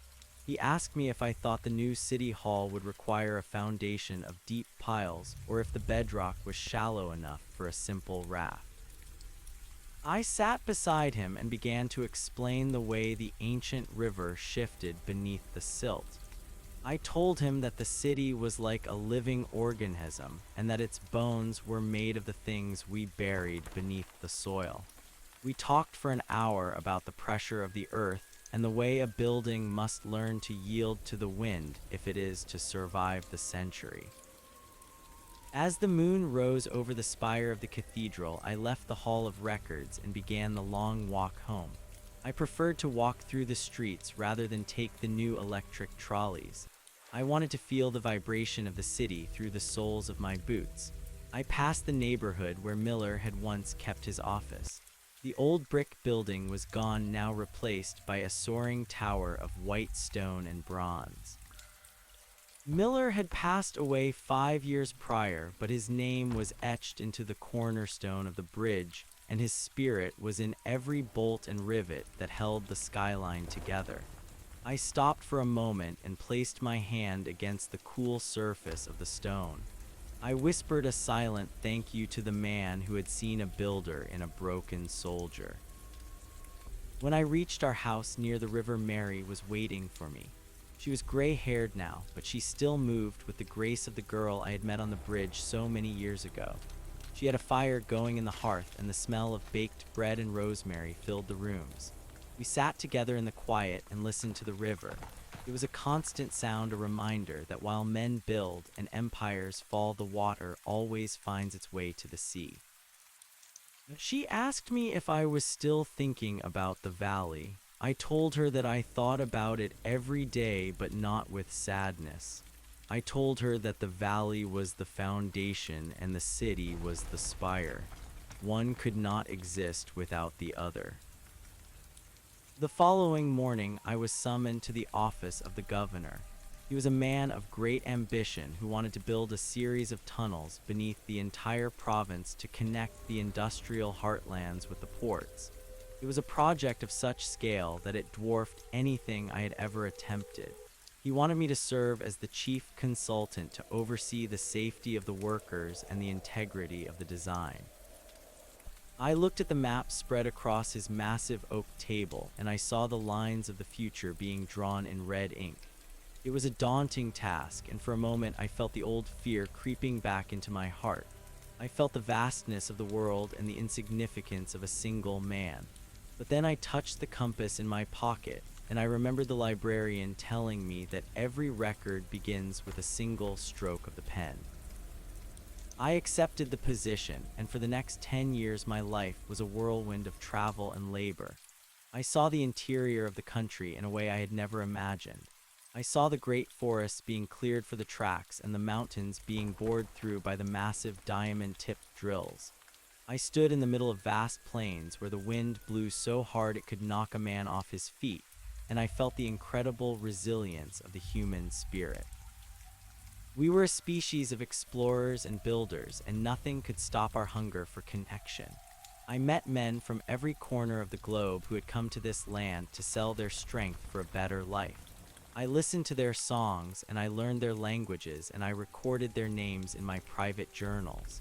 I knew that one day these journals would find their way to the Hall of Records, and these men would be remembered. There was a moment during the construction of the Great Western Tunnel when the Earth decided to reclaim its own. A pocket of pressurized gas was struck, and a massive explosion rocked the mountain. I was at the surface when it happened, and the sound was like the growl of a dying god. Smoke and dust billowed from the mouth of the shaft, and for a few minutes there was a terrible silence. I did not wait for the rescue crews. I grabbed a lamp and a wet cloth, and I ran into the darkness. I found the men huddled in a side chamber, their faces blackened by soot and their eyes wide with terror. I led them out one by one through the choking air and the falling rock. I did not feel like a hero. I felt like a man who was simply doing his job. I was keeping the record of their lives from being closed too soon. When the last man was safe, I sat on a crate of dynamite and watched the sun come up over the jagged peaks. My lungs burned and my hands were raw, but I felt a profound sense of clarity. I realized that the archive in the north was not just a place of books. It was a metaphor for the human condition. We are all archives. We carry the memories of our ancestors, the scars of our battles, and the hopes of our children. Every time we save a life or build a bridge or write a poem, we are adding a page to the great book of existence. The work is never finished and the record is never complete. We are a work in progress, and that is the beauty of it. I returned to the city as an old man. The tunnels were finished and the province was united by a web of iron and stone. I was celebrated as a master of my craft, and I was given medals and scrolls of honor. I took them all and placed them in a wooden chest beneath my bed. They were not the things that mattered.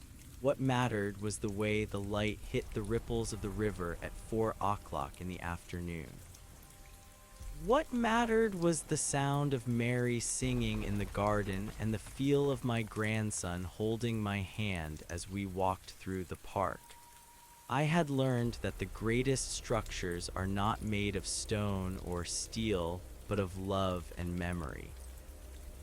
One afternoon, I decided to return to the public library where I had spent so many nights as a young man. The building had been expanded, and the young clerk I once knew was now the director of the entire system. He greeted me with a warm embrace and took me into his private office. He showed me a collection of ancient maps that had recently been recovered from a shipwreck.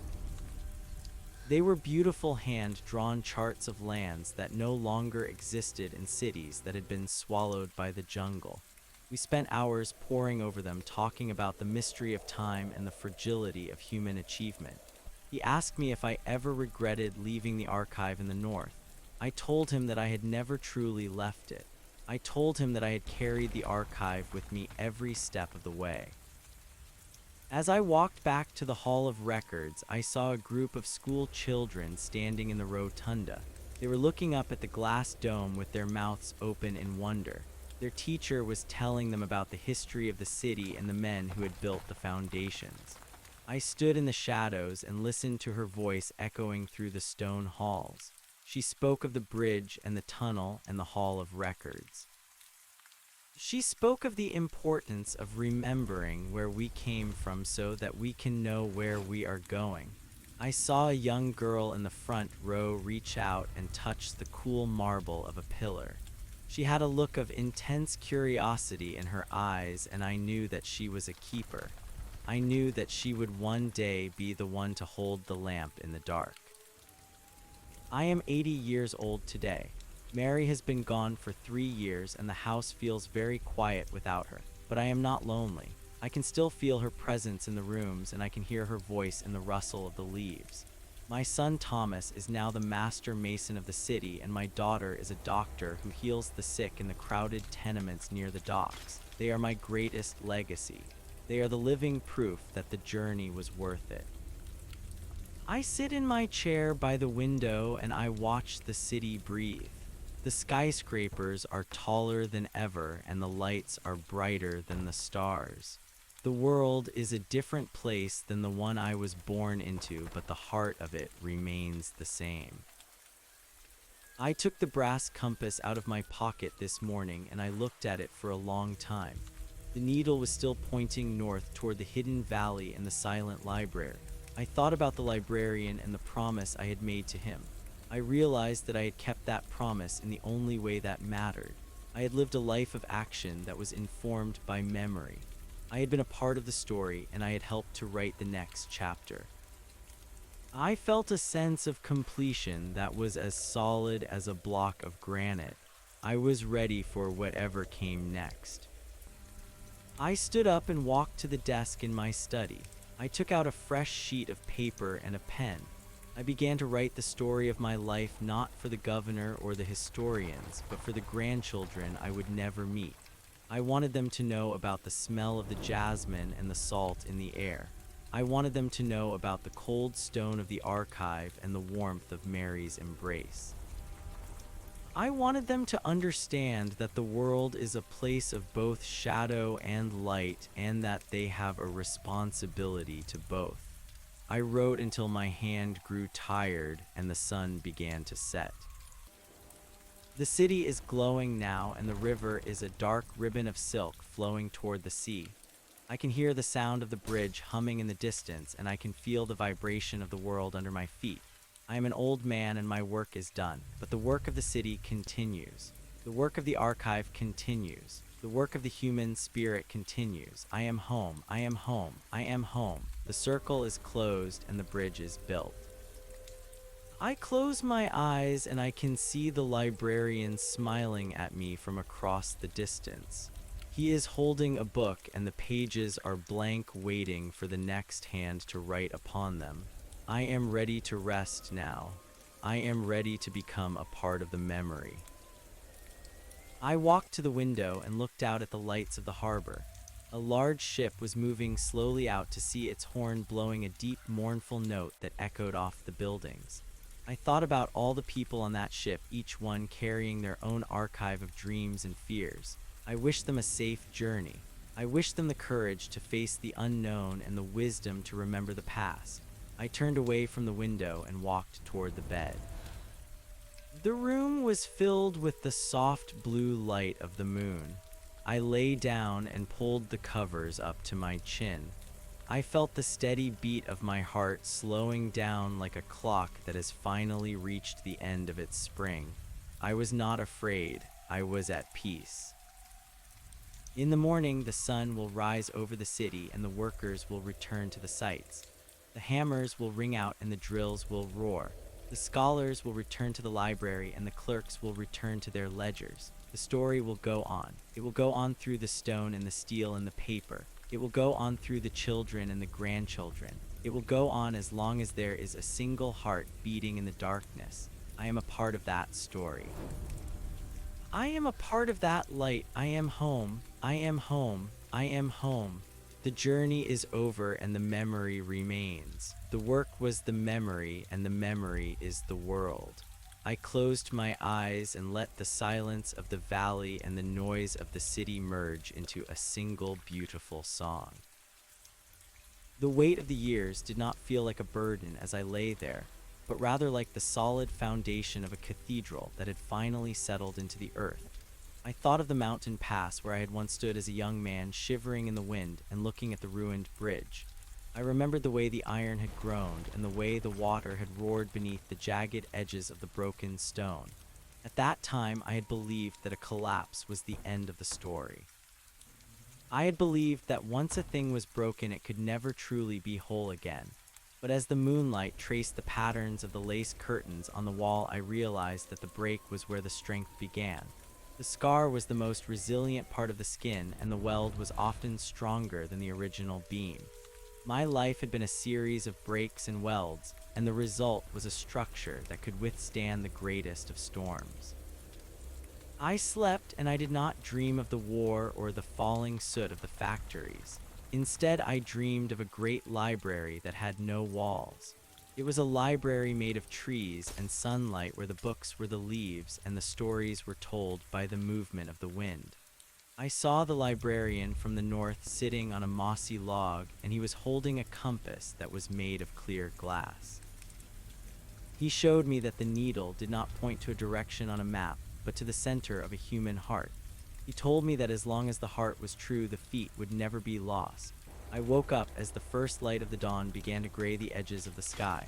I felt a strange lightness in my chest, as if the gravity of the world had decided to give me a moment of reprieve.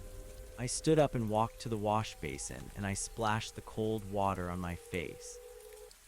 The reflection in the mirror was that of a man who had seen the beginning and the end of many things.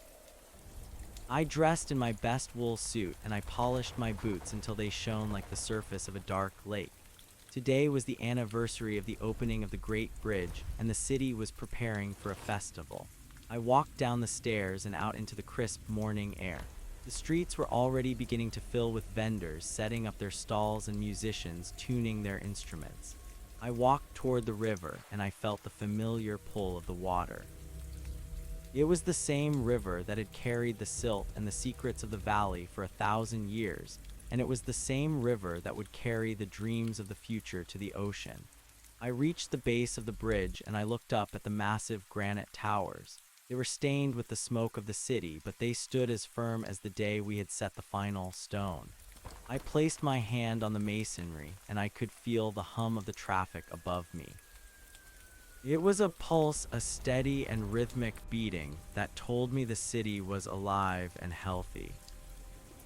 A young man approached me as I stood there. He was wearing the uniform of a junior engineer and he held a roll of blueprints under his arm.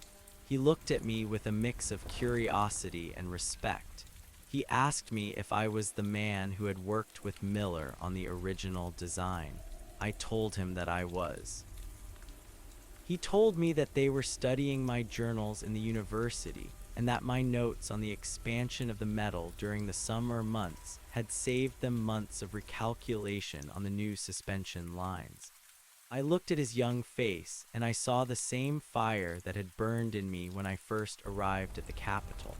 I saw the hunger for knowledge and the desire to leave a mark upon the world. I told him that the math was important, but that he must never forget the soul of the materials. I told him to listen to the steel and to feel the weight of the stone in his own bones. He thanked me and went on his way, and I felt a deep sense of satisfaction.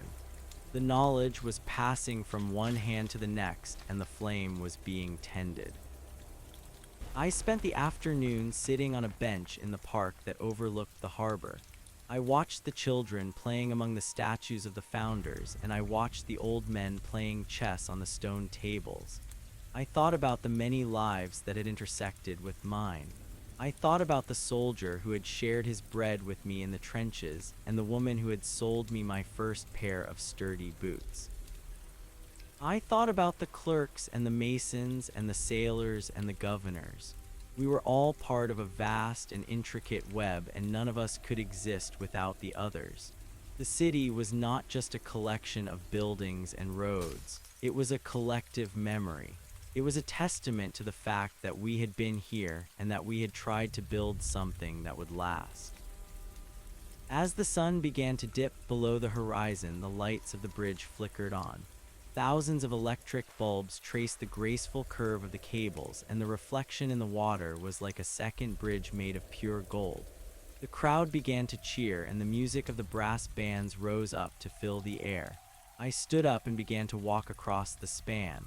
I walked slowly, savoring each step and each breath. I looked out at the skyline, and I saw the Hall of Records standing tall and proud in the center of the city. It was a beacon of light in the gathering dusk. I knew that inside those walls, the story of this day was already being recorded. The names of the musicians and the laughter of the children and the sight of the golden bridge would all be preserved for the people who would come after us. I reached the center of the bridge and I stopped. I looked down at the dark water rushing beneath the girders. I reached into my pocket and I pulled out the brass compass. It was warm from the heat of my body, and it felt familiar and solid in my palm. I looked at the needle one last time, and then I let it go. I watched it fall, and it was a tiny spark of light against the darkness of the river. It hit the water with a soft splash and was gone. I did not need it anymore. I knew exactly where I was, and I knew exactly where I was going. I was no longer a traveler seeking a destination.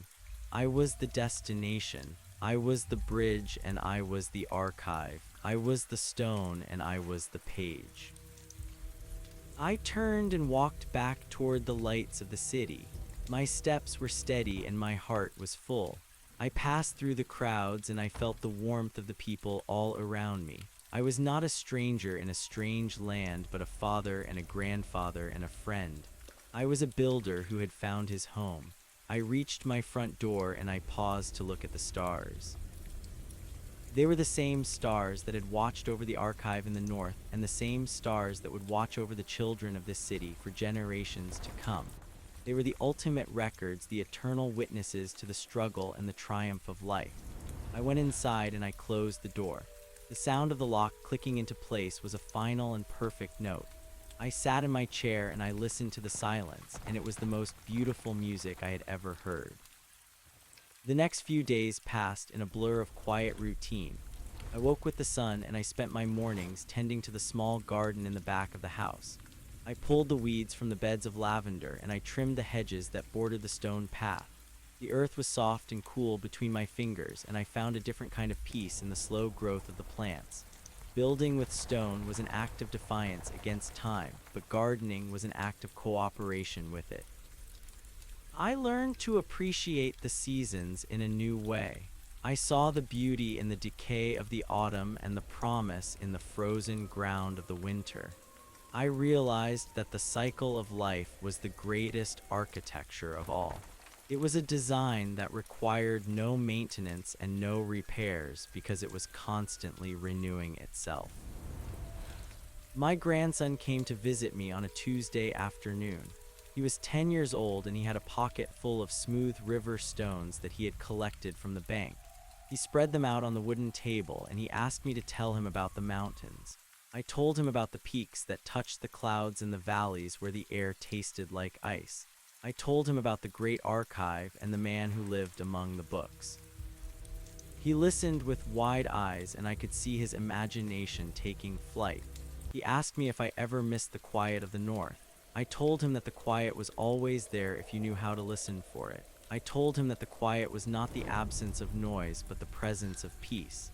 He picked up one of the stones and he handed it to me. He said that he wanted me to have it so that I would always have a piece of the river with me. I tucked the stone into my vest pocket, and I felt a surge of love that made my eyes sting. We walked down to the library together, and I showed him the section where the maps were kept. I showed him the old charts of the coastlines and the hand-drawn sketches of the first settlements. I told him that every line on the map represented a person who had dared to venture into the unknown. I told him that curiosity was the most important tool a human could possess. It was the spark that led to the fire and the dream that led to the bridge.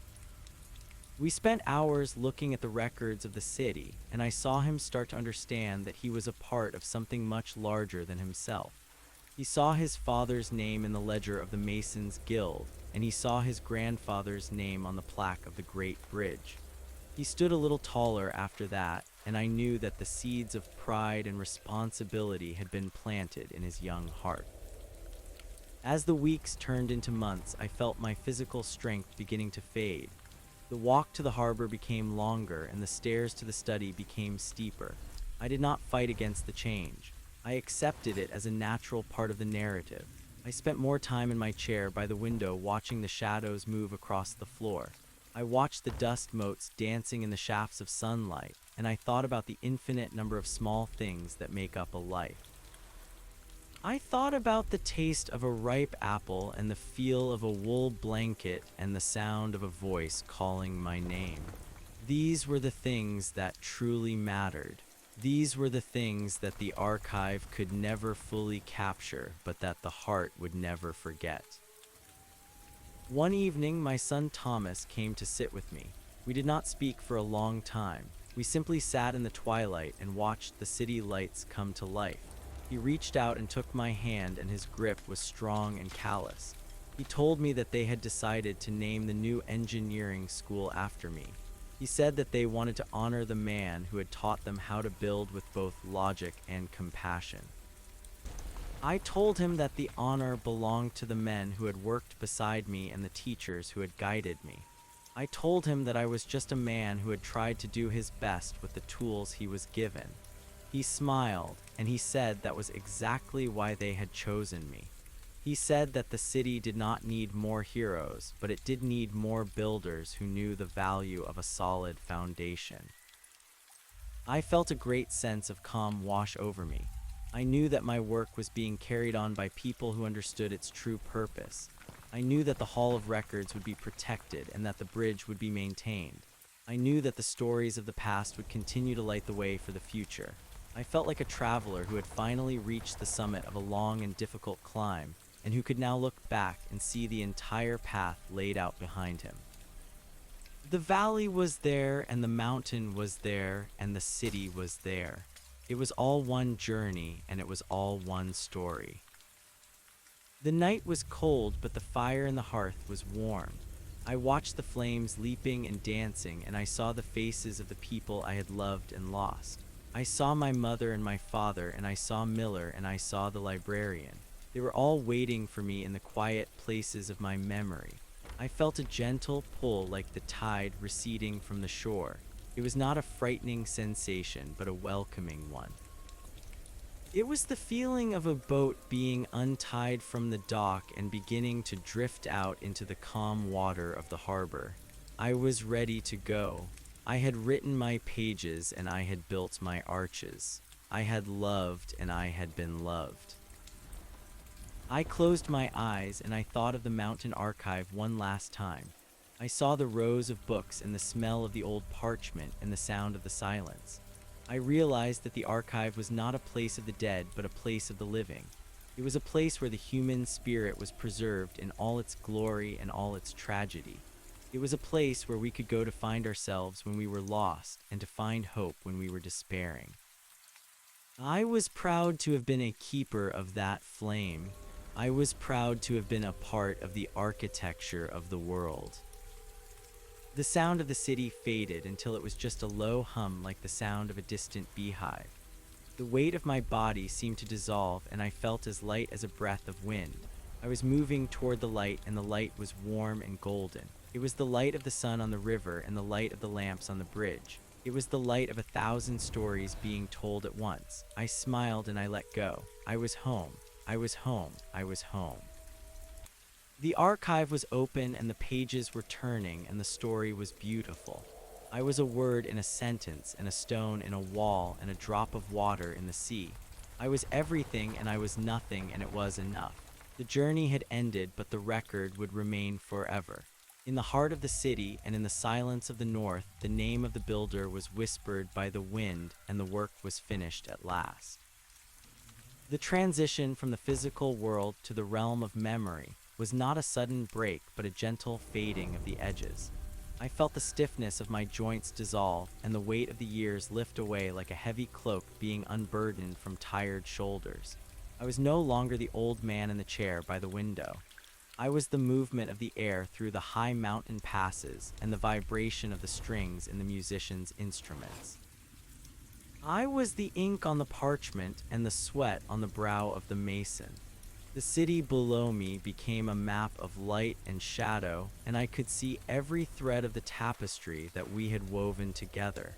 I saw the children who would grow up to be the poets of the next age, and I saw the foundations of the buildings that had not yet been imagined.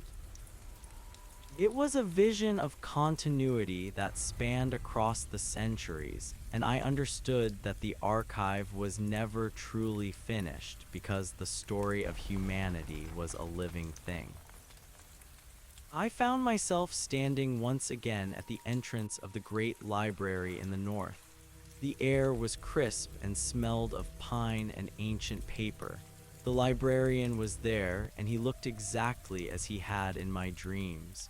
He was holding a heavy volume bound in dark leather, and he beckoned for me to follow him into the depths of the stacks.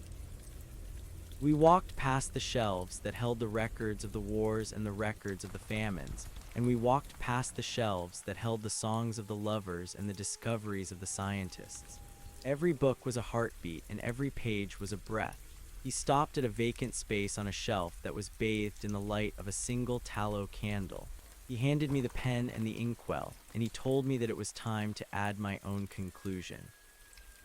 I realized then that my life was not just a series of events, but a contribution to a collective wisdom. I sat at the wooden desk and I began to write. I wrote about the smell of the river at dawn and the way the iron felt when it was heated in the forge. I wrote about the fear of the collapse and the joy of the completion. I wrote about the face of my wife when she looked at our first child and the sound of the wind howling through the broken bridge. I wrote about the small acts of kindness that had sustained me when the world seemed dark and the grand visions that had driven me to build toward the sky. As I wrote, the words seemed to lift off the page and become part of the very air of the library. They joined the chorus of voices that had come before me, and I felt a profound sense of belonging. I was not an observer of history, but a participant in it. I was a witness to the enduring power of the human spirit. The librarian watched me with a soft smile, and he told me that the records were safe. He told me that as long as there was someone to remember, the work would never be lost. He showed me a vision of the city in the far future where the bridge still stood as a monument to the era of the Great Reconstruction. The stone was weathered and the metal was etched by the passage of time, but the structure remained true. I saw students sitting in the shade of the granite towers, and I saw families crossing the span to reach the markets on the other side. They did not know my name, and they did not know the struggles I had faced, but they felt the stability of the path beneath their feet. That was the greatest reward any builder could ask for. It was the knowledge that the labor had served a purpose beyond the self. I finished the final sentence, and I closed the book. The leather felt cool and smooth under my hand. I placed the volume in the empty space on the shelf, and I felt a click of alignment as if a missing piece of a great puzzle had finally been found. The library seemed to expand around me until the walls disappeared, and I was standing in a field of tall grass under a sky filled with a billion stars. I realized that the archive was not confined to a building or a mountain. The archive was the universe itself. Every star was a memory, and every galaxy was a chapter. I was a part of the vast and beautiful design, and I felt a sense of awe that surpassed any understanding. I was no longer a man of stone and bone. I was a being of light and thought. I looked back at the world I had left behind, and I saw my grandson sleeping in his bed with the river stone tucked under his pillow. I saw my son Thomas looking out at the bridge, and I saw the young engineer studying my notes by the light of a desk lamp. I felt a surge of pride for them and for the city they would continue to build. I knew that they would face their own storms and their own collapses, but I also knew that they had the strength to rebuild. They had the records of the past to guide them and the hope of the future to inspire them. The fire was in good hands. I began to move toward the center of the light, and I felt a deep and abiding joy. There was no more pain and no more regret. There was only the music of the spheres and the warmth of the eternal sun. I saw the faces of those who had gone before me, and they were radiant with peace. We were the builders and the dreamers and the keepers of the record. We were the story that never ends. I stepped into the brilliance, and I became one with the song. The journey was complete, and the work was eternal. I was home in the heart of the mystery, and I knew that everything was exactly as it was meant to be. The memory was the world, and the world was a beautiful light. As I drifted further into the golden haze, I reflected on the nature of the bridge. It was more than a way to cross a river. It was a connection between the known and the unknown. It was a physical manifestation of the desire to reach out and touch another shore. My entire life had been a bridge. I had connected the old world of the valley to the new world of the city. I had connected the silence of the library to the noise of the streets. I had connected the wisdom of the dead to the potential of the living. Every weld I had made and every stone I had laid was a vow of faith in the future. I had believed that we could rise above the ruins, and I had proven it to be true. I thought of the soldier who had died in my arms during the great conflict. He had asked me if anything would remain after the smoke cleared. I wish I could tell him now that everything remains. The courage he showed in that moment was recorded in the marrow of the city. The bread he shared was a seed that grew into the generosity of the festivals. No act of goodness is ever truly lost. It is stored in the hidden vaults of the human heart, and it resurfaces when it is needed most. We are the sum of every choice we have ever made, and every choice is a mark upon the eternal record. The light grew more intense, but it did not blind me. It was a welcoming glow that felt like the embrace of a mother. I saw the mountain pass where the bridge had fallen, and I saw that it was no longer a place of tragedy. It was a place of transformation. The broken stones had become the foundation for something stronger, and the roar of the water had become a song of resilience. I understood that the collapses were necessary for the growth. Without the break, there could be no weld. Without the darkness, there could be no appreciation for the dawn. My life had been a series of seasons, and each one had prepared me for this final transition. I saw the librarian one last time as he faded into the background of the stars. He raised his glass compass in a silent toast, and I knew that he would continue to watch over the archives for as long as the world endured.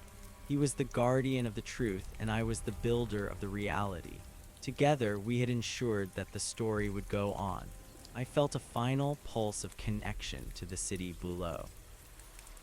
I felt the vibration of the traffic on the bridge and the turning of the pages in the Hall of Records. I felt the heartbeat of my grandson and the steady breath of my son. I was a part of them, and they were a part of me. I surrendered to the current of the light, and I felt myself expanding to fill the entire cosmos. I was the mountain, and I was the river. I was the iron, and I was the stone. I was the word, and I was the silence. The transition was complete. The builder had become the building. The record had become the memory. I was home in the fullest sense of the word. I was exactly where I was meant to be, and I was exactly what I was meant to be. The story was whole, and the song was perfect. I let the last of my individual self dissolve into the infinite, and I was at peace. In the city, the sun rose as it always did. The workers went to the sites, and the scholars went to the library. The bells rang out from the towers, and the ships sailed out of the harbor. A young boy walked down to the river and skipped a smooth stone across the surface of the water. He did not know why he felt a sudden sense of warmth in his chest, but he smiled and looked up at the great bridge. He saw the way the sunlight hit the granite, and he felt a strange sense of familiarity, as if he had seen this place before in a dream. He knew that he wanted to build things when he grew up. He wanted to make something that would last.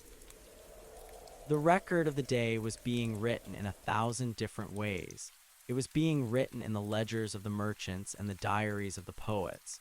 It was being written in the growth of the trees and the movement of the tides. The archive was alive, and it was breathing. The name of the man who had built the bridge was carved into a plaque, and his notes were being studied in the university, but his true legacy was the city itself. It was the fact that people could walk in safety and sleep in peace. It was the fact that the memory of the past was used to build a better future. The wind blew through the high mountain pass, and it carried the scent of pine and old paper. It whispered through the empty halls of the archive, and it rustled the leaves of the trees. It was a song of triumph and a song of rest. The work was finished, and the work was beginning. The story was over, and the story was starting. In the silence of the north and the noise of the south, the flame continued to burn. It was a light that would never be extinguished because it was fueled by the human heart. The journey was done, and the memory remained. The world was the archive, and the archive was the world. All was well. All was exactly as it should be. The builder was at rest, and the bridge was standing tall. The legacy was secure, and the future was bright. The story of the archive was the story of us all, and it was a beautiful story indeed. The transition was not an ending, but a vast expansion of the senses. While the physical shell of the man remained in the chair by the window in the city of stone and iron, the essence of the builder was now woven into the very fabric of the atmosphere. I could feel the tension in the suspension cables of the great bridge as if they were my own tendons, and I could sense the weight of the mountain pressing down upon the vaults of the archive as if it were the familiar pressure of a well-worn hat. There was no longer a distinction between the creator and the creation. I was the resonance in the halls and the strength in the granite. I was the silent witness to the passage of time. In the city below, the morning mist began to cling to the river, and the first of the lamp lighters went about their business of extinguishing the flames that had guided the night. My son Thomas stood by the window of the study, and he looked out at the silhouette of the bridge. He did not weep because he felt the presence of the work all around him. He touched the edge of the drafting table, and he felt the smoothness of the wood that had been worn down by decades of my leaning and my labor. He knew that the blueprints were not just paper and ink, but a map of a philosophy. He looked at the ledger where the names of the masons were recorded, and he saw that the ink was dry, but the legacy was fluid. He understood that his task was now to ensure that the logic of the foundation was never sacrificed for the beauty of the spire. The young boy who was my grandson woke up in the room down the hall, and he felt a strange lightness in his spirit. He reached under his pillow, and he found the river stone that I had given him. He held it tight in his fist, and he felt the coldness of the mineral and the history of the water that had shaped it. He did not yet understand the physics of the arch or the chemistry of the mortar, but he understood the value of a thing that lasts. He went to the window, and he watched the sun catch the high points of the city, and he felt a surge of ambition that was tempered by a deep sense of peace. He knew that he was part of a long line of men who looked at a gap and saw a crossing. He knew that he was a keeper of the spark. At the university, the doors were opened and the students began to gather in the halls. They walked past the bronze plaque that bore my name and they spoke of the principles of the Great Reconstruction. They debated the merits of the cantilever and the distribution of the load. They did not know the man who had sat in the mud of the riverbank or the man who had shivered in the cold of the northern library, but they knew the results of his resolve. They were the new architects of the narrative, and they were hungry for the knowledge that had been preserved in the Hall of Records. They were the ones who would take the tools I had left behind and use them to build bridges to places I could not even imagine. In the high silence of the north, the librarian continued his walk through the stacks. He reached the shelf where my volume had been placed, and he ran a finger along the spine of the book. He did not need to open it to know what was written inside.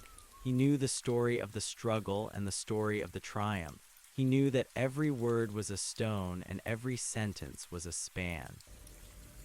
He looked out of the narrow window of the archive, and he saw the white peaks of the mountains stretching out toward the horizon. He saw the world as a library that was constantly being written, and he was content to be the one who ensured that the ink never faded. He knew that as long as there was a record, there was a reason to keep moving forward. The days turned into weeks, and the weeks turned into years, but the presence of the builder remained a constant in the life of the city. The engineering school flourished, and the students learned that a building is only as strong as the compassion of the people who inhabit it. They learned that the archive was not a museum of the dead, but a laboratory for the living. They studied the failures of the past so that they could avoid the collapses of the future.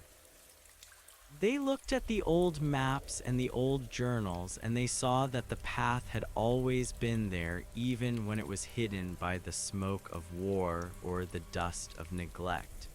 They saw that the story was a circle and that every ending was just a new beginning. I watched from the heights of the memory, and I saw the city transform. The old wooden docks were replaced by stone wharves, and the narrow alleys were widened into boulevards of light. The bridge remained the center of it, all a silver thread that tied the two halves of the world together. It survived the floods and it survived the tremors because it had been built with the understanding that change is the only constant. It had been built to flex and to breathe and to endure. I saw the generations cross the span, and I saw the lovers lean against the railing to watch the moon reflected in the water. I saw the old men sit on the benches and tell stories of the days when the world was broken and the builders were few. There were times when the shadows returned and the people forgot the lessons of the archive. There were times when greed and pride threatened to pull down the structures that had been built with such care. But always there was someone who remembered. Always there was a student who found an old book or a mason who found a hidden mark on a stone. Always there was a voice that whispered from the past and reminded the present of the value of the foundation. The record was a shield against the darkness, and the bridge was a weapon against the isolation. The work continued because the work was necessary. I felt a deep satisfaction as I merged further into the collective consciousness of the world. I was no longer a single point of light, but a glow that infused the entire landscape. I was the sound of the hammer on the anvil and the rustle of the wind through the wheat. I was the heat of the hearth and the cold of the mountain stream.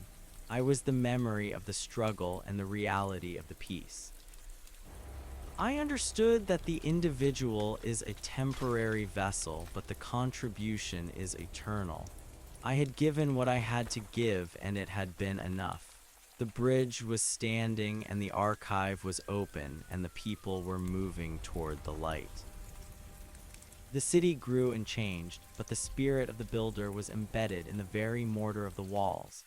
It was in the way the windows were aligned to catch the morning sun, and the way the stairs were curved to accommodate the human gait. It was in the logic of the sewers and the grace of the parks. It was a silent language that spoke of order and beauty and purpose. It was a testament to the idea that we can shape our environment to reflect our highest aspirations. It was a reminder that we are not just victims of history, but the authors of it. In the quiet hours of the night when the city was still, the bridge seemed to hum with a low and steady vibration. It was the sound of the earth and the sound of the water and the sound of the memory. It was a song of stability in a world of motion. It was a reassurance to all who heard it that the path was secure. The ghosts of the past walked the span alongside the people of the present, and there was no fear between them. There was only a shared understanding of the journey. We were all travelers on the same road, and we were all builders of the same house. I looked down at the river one last time, and I saw the reflection of the stars in the dark water. I saw the way the bridge cut across the sky like a stroke of calligraphy. It was a beautiful thing, and it was a functional thing. It was a work of art and a work of engineering. It was the best of what we could be. I felt a sense of completion that was as deep as the roots of the mountain. My part in the narrative was finished, but the story was continuing in a million different directions. The ink was still wet on the pages of the future, and the stones were still being quarreled for the walls of tomorrow. The librarian closed the heavy doors of the archive, and the sound echoed through the valleys like a roll of distant thunder. It was not the sound of a closing, but the sound of a sealing. The records were safe, and the flame was protected. The knowledge of the ancestors was tucked away in the darkness, waiting for the next generation of seekers to come and find it. The mountain stood as a silent sentinel over the history of the world, and the city stood as a vibrant testament to the power of the dream. Everything was in its place, and everything was moving according to the rhythm of the universe. I drifted into the final brilliance of the golden light, and I felt the last of my questions dissolve. There was no more need for words and no more need for stones. There was only the experience of the whole. I saw the faces of my mother and my father, and I saw the faces of the friends I had lost in the wars. They were all smiling, and they were all part of the same light. We were the threads of the tapestry, and we were the weavers of the design. We were the story, and we were the teller. The journey had reached its destination, and the destination was everywhere. In the world of the living, the sun reached its zenith, and the shadows were short. A young engineer stood on the deck of the bridge, and he looked at the horizon with a sense of wonder. He held a compass in his hand, and he felt the weight of the responsibility that had been passed down to him. He did not know the name of the man who had first dreamed of this crossing, but he felt the strength of the vision in his bones. He turned toward the north, and he offered a silent prayer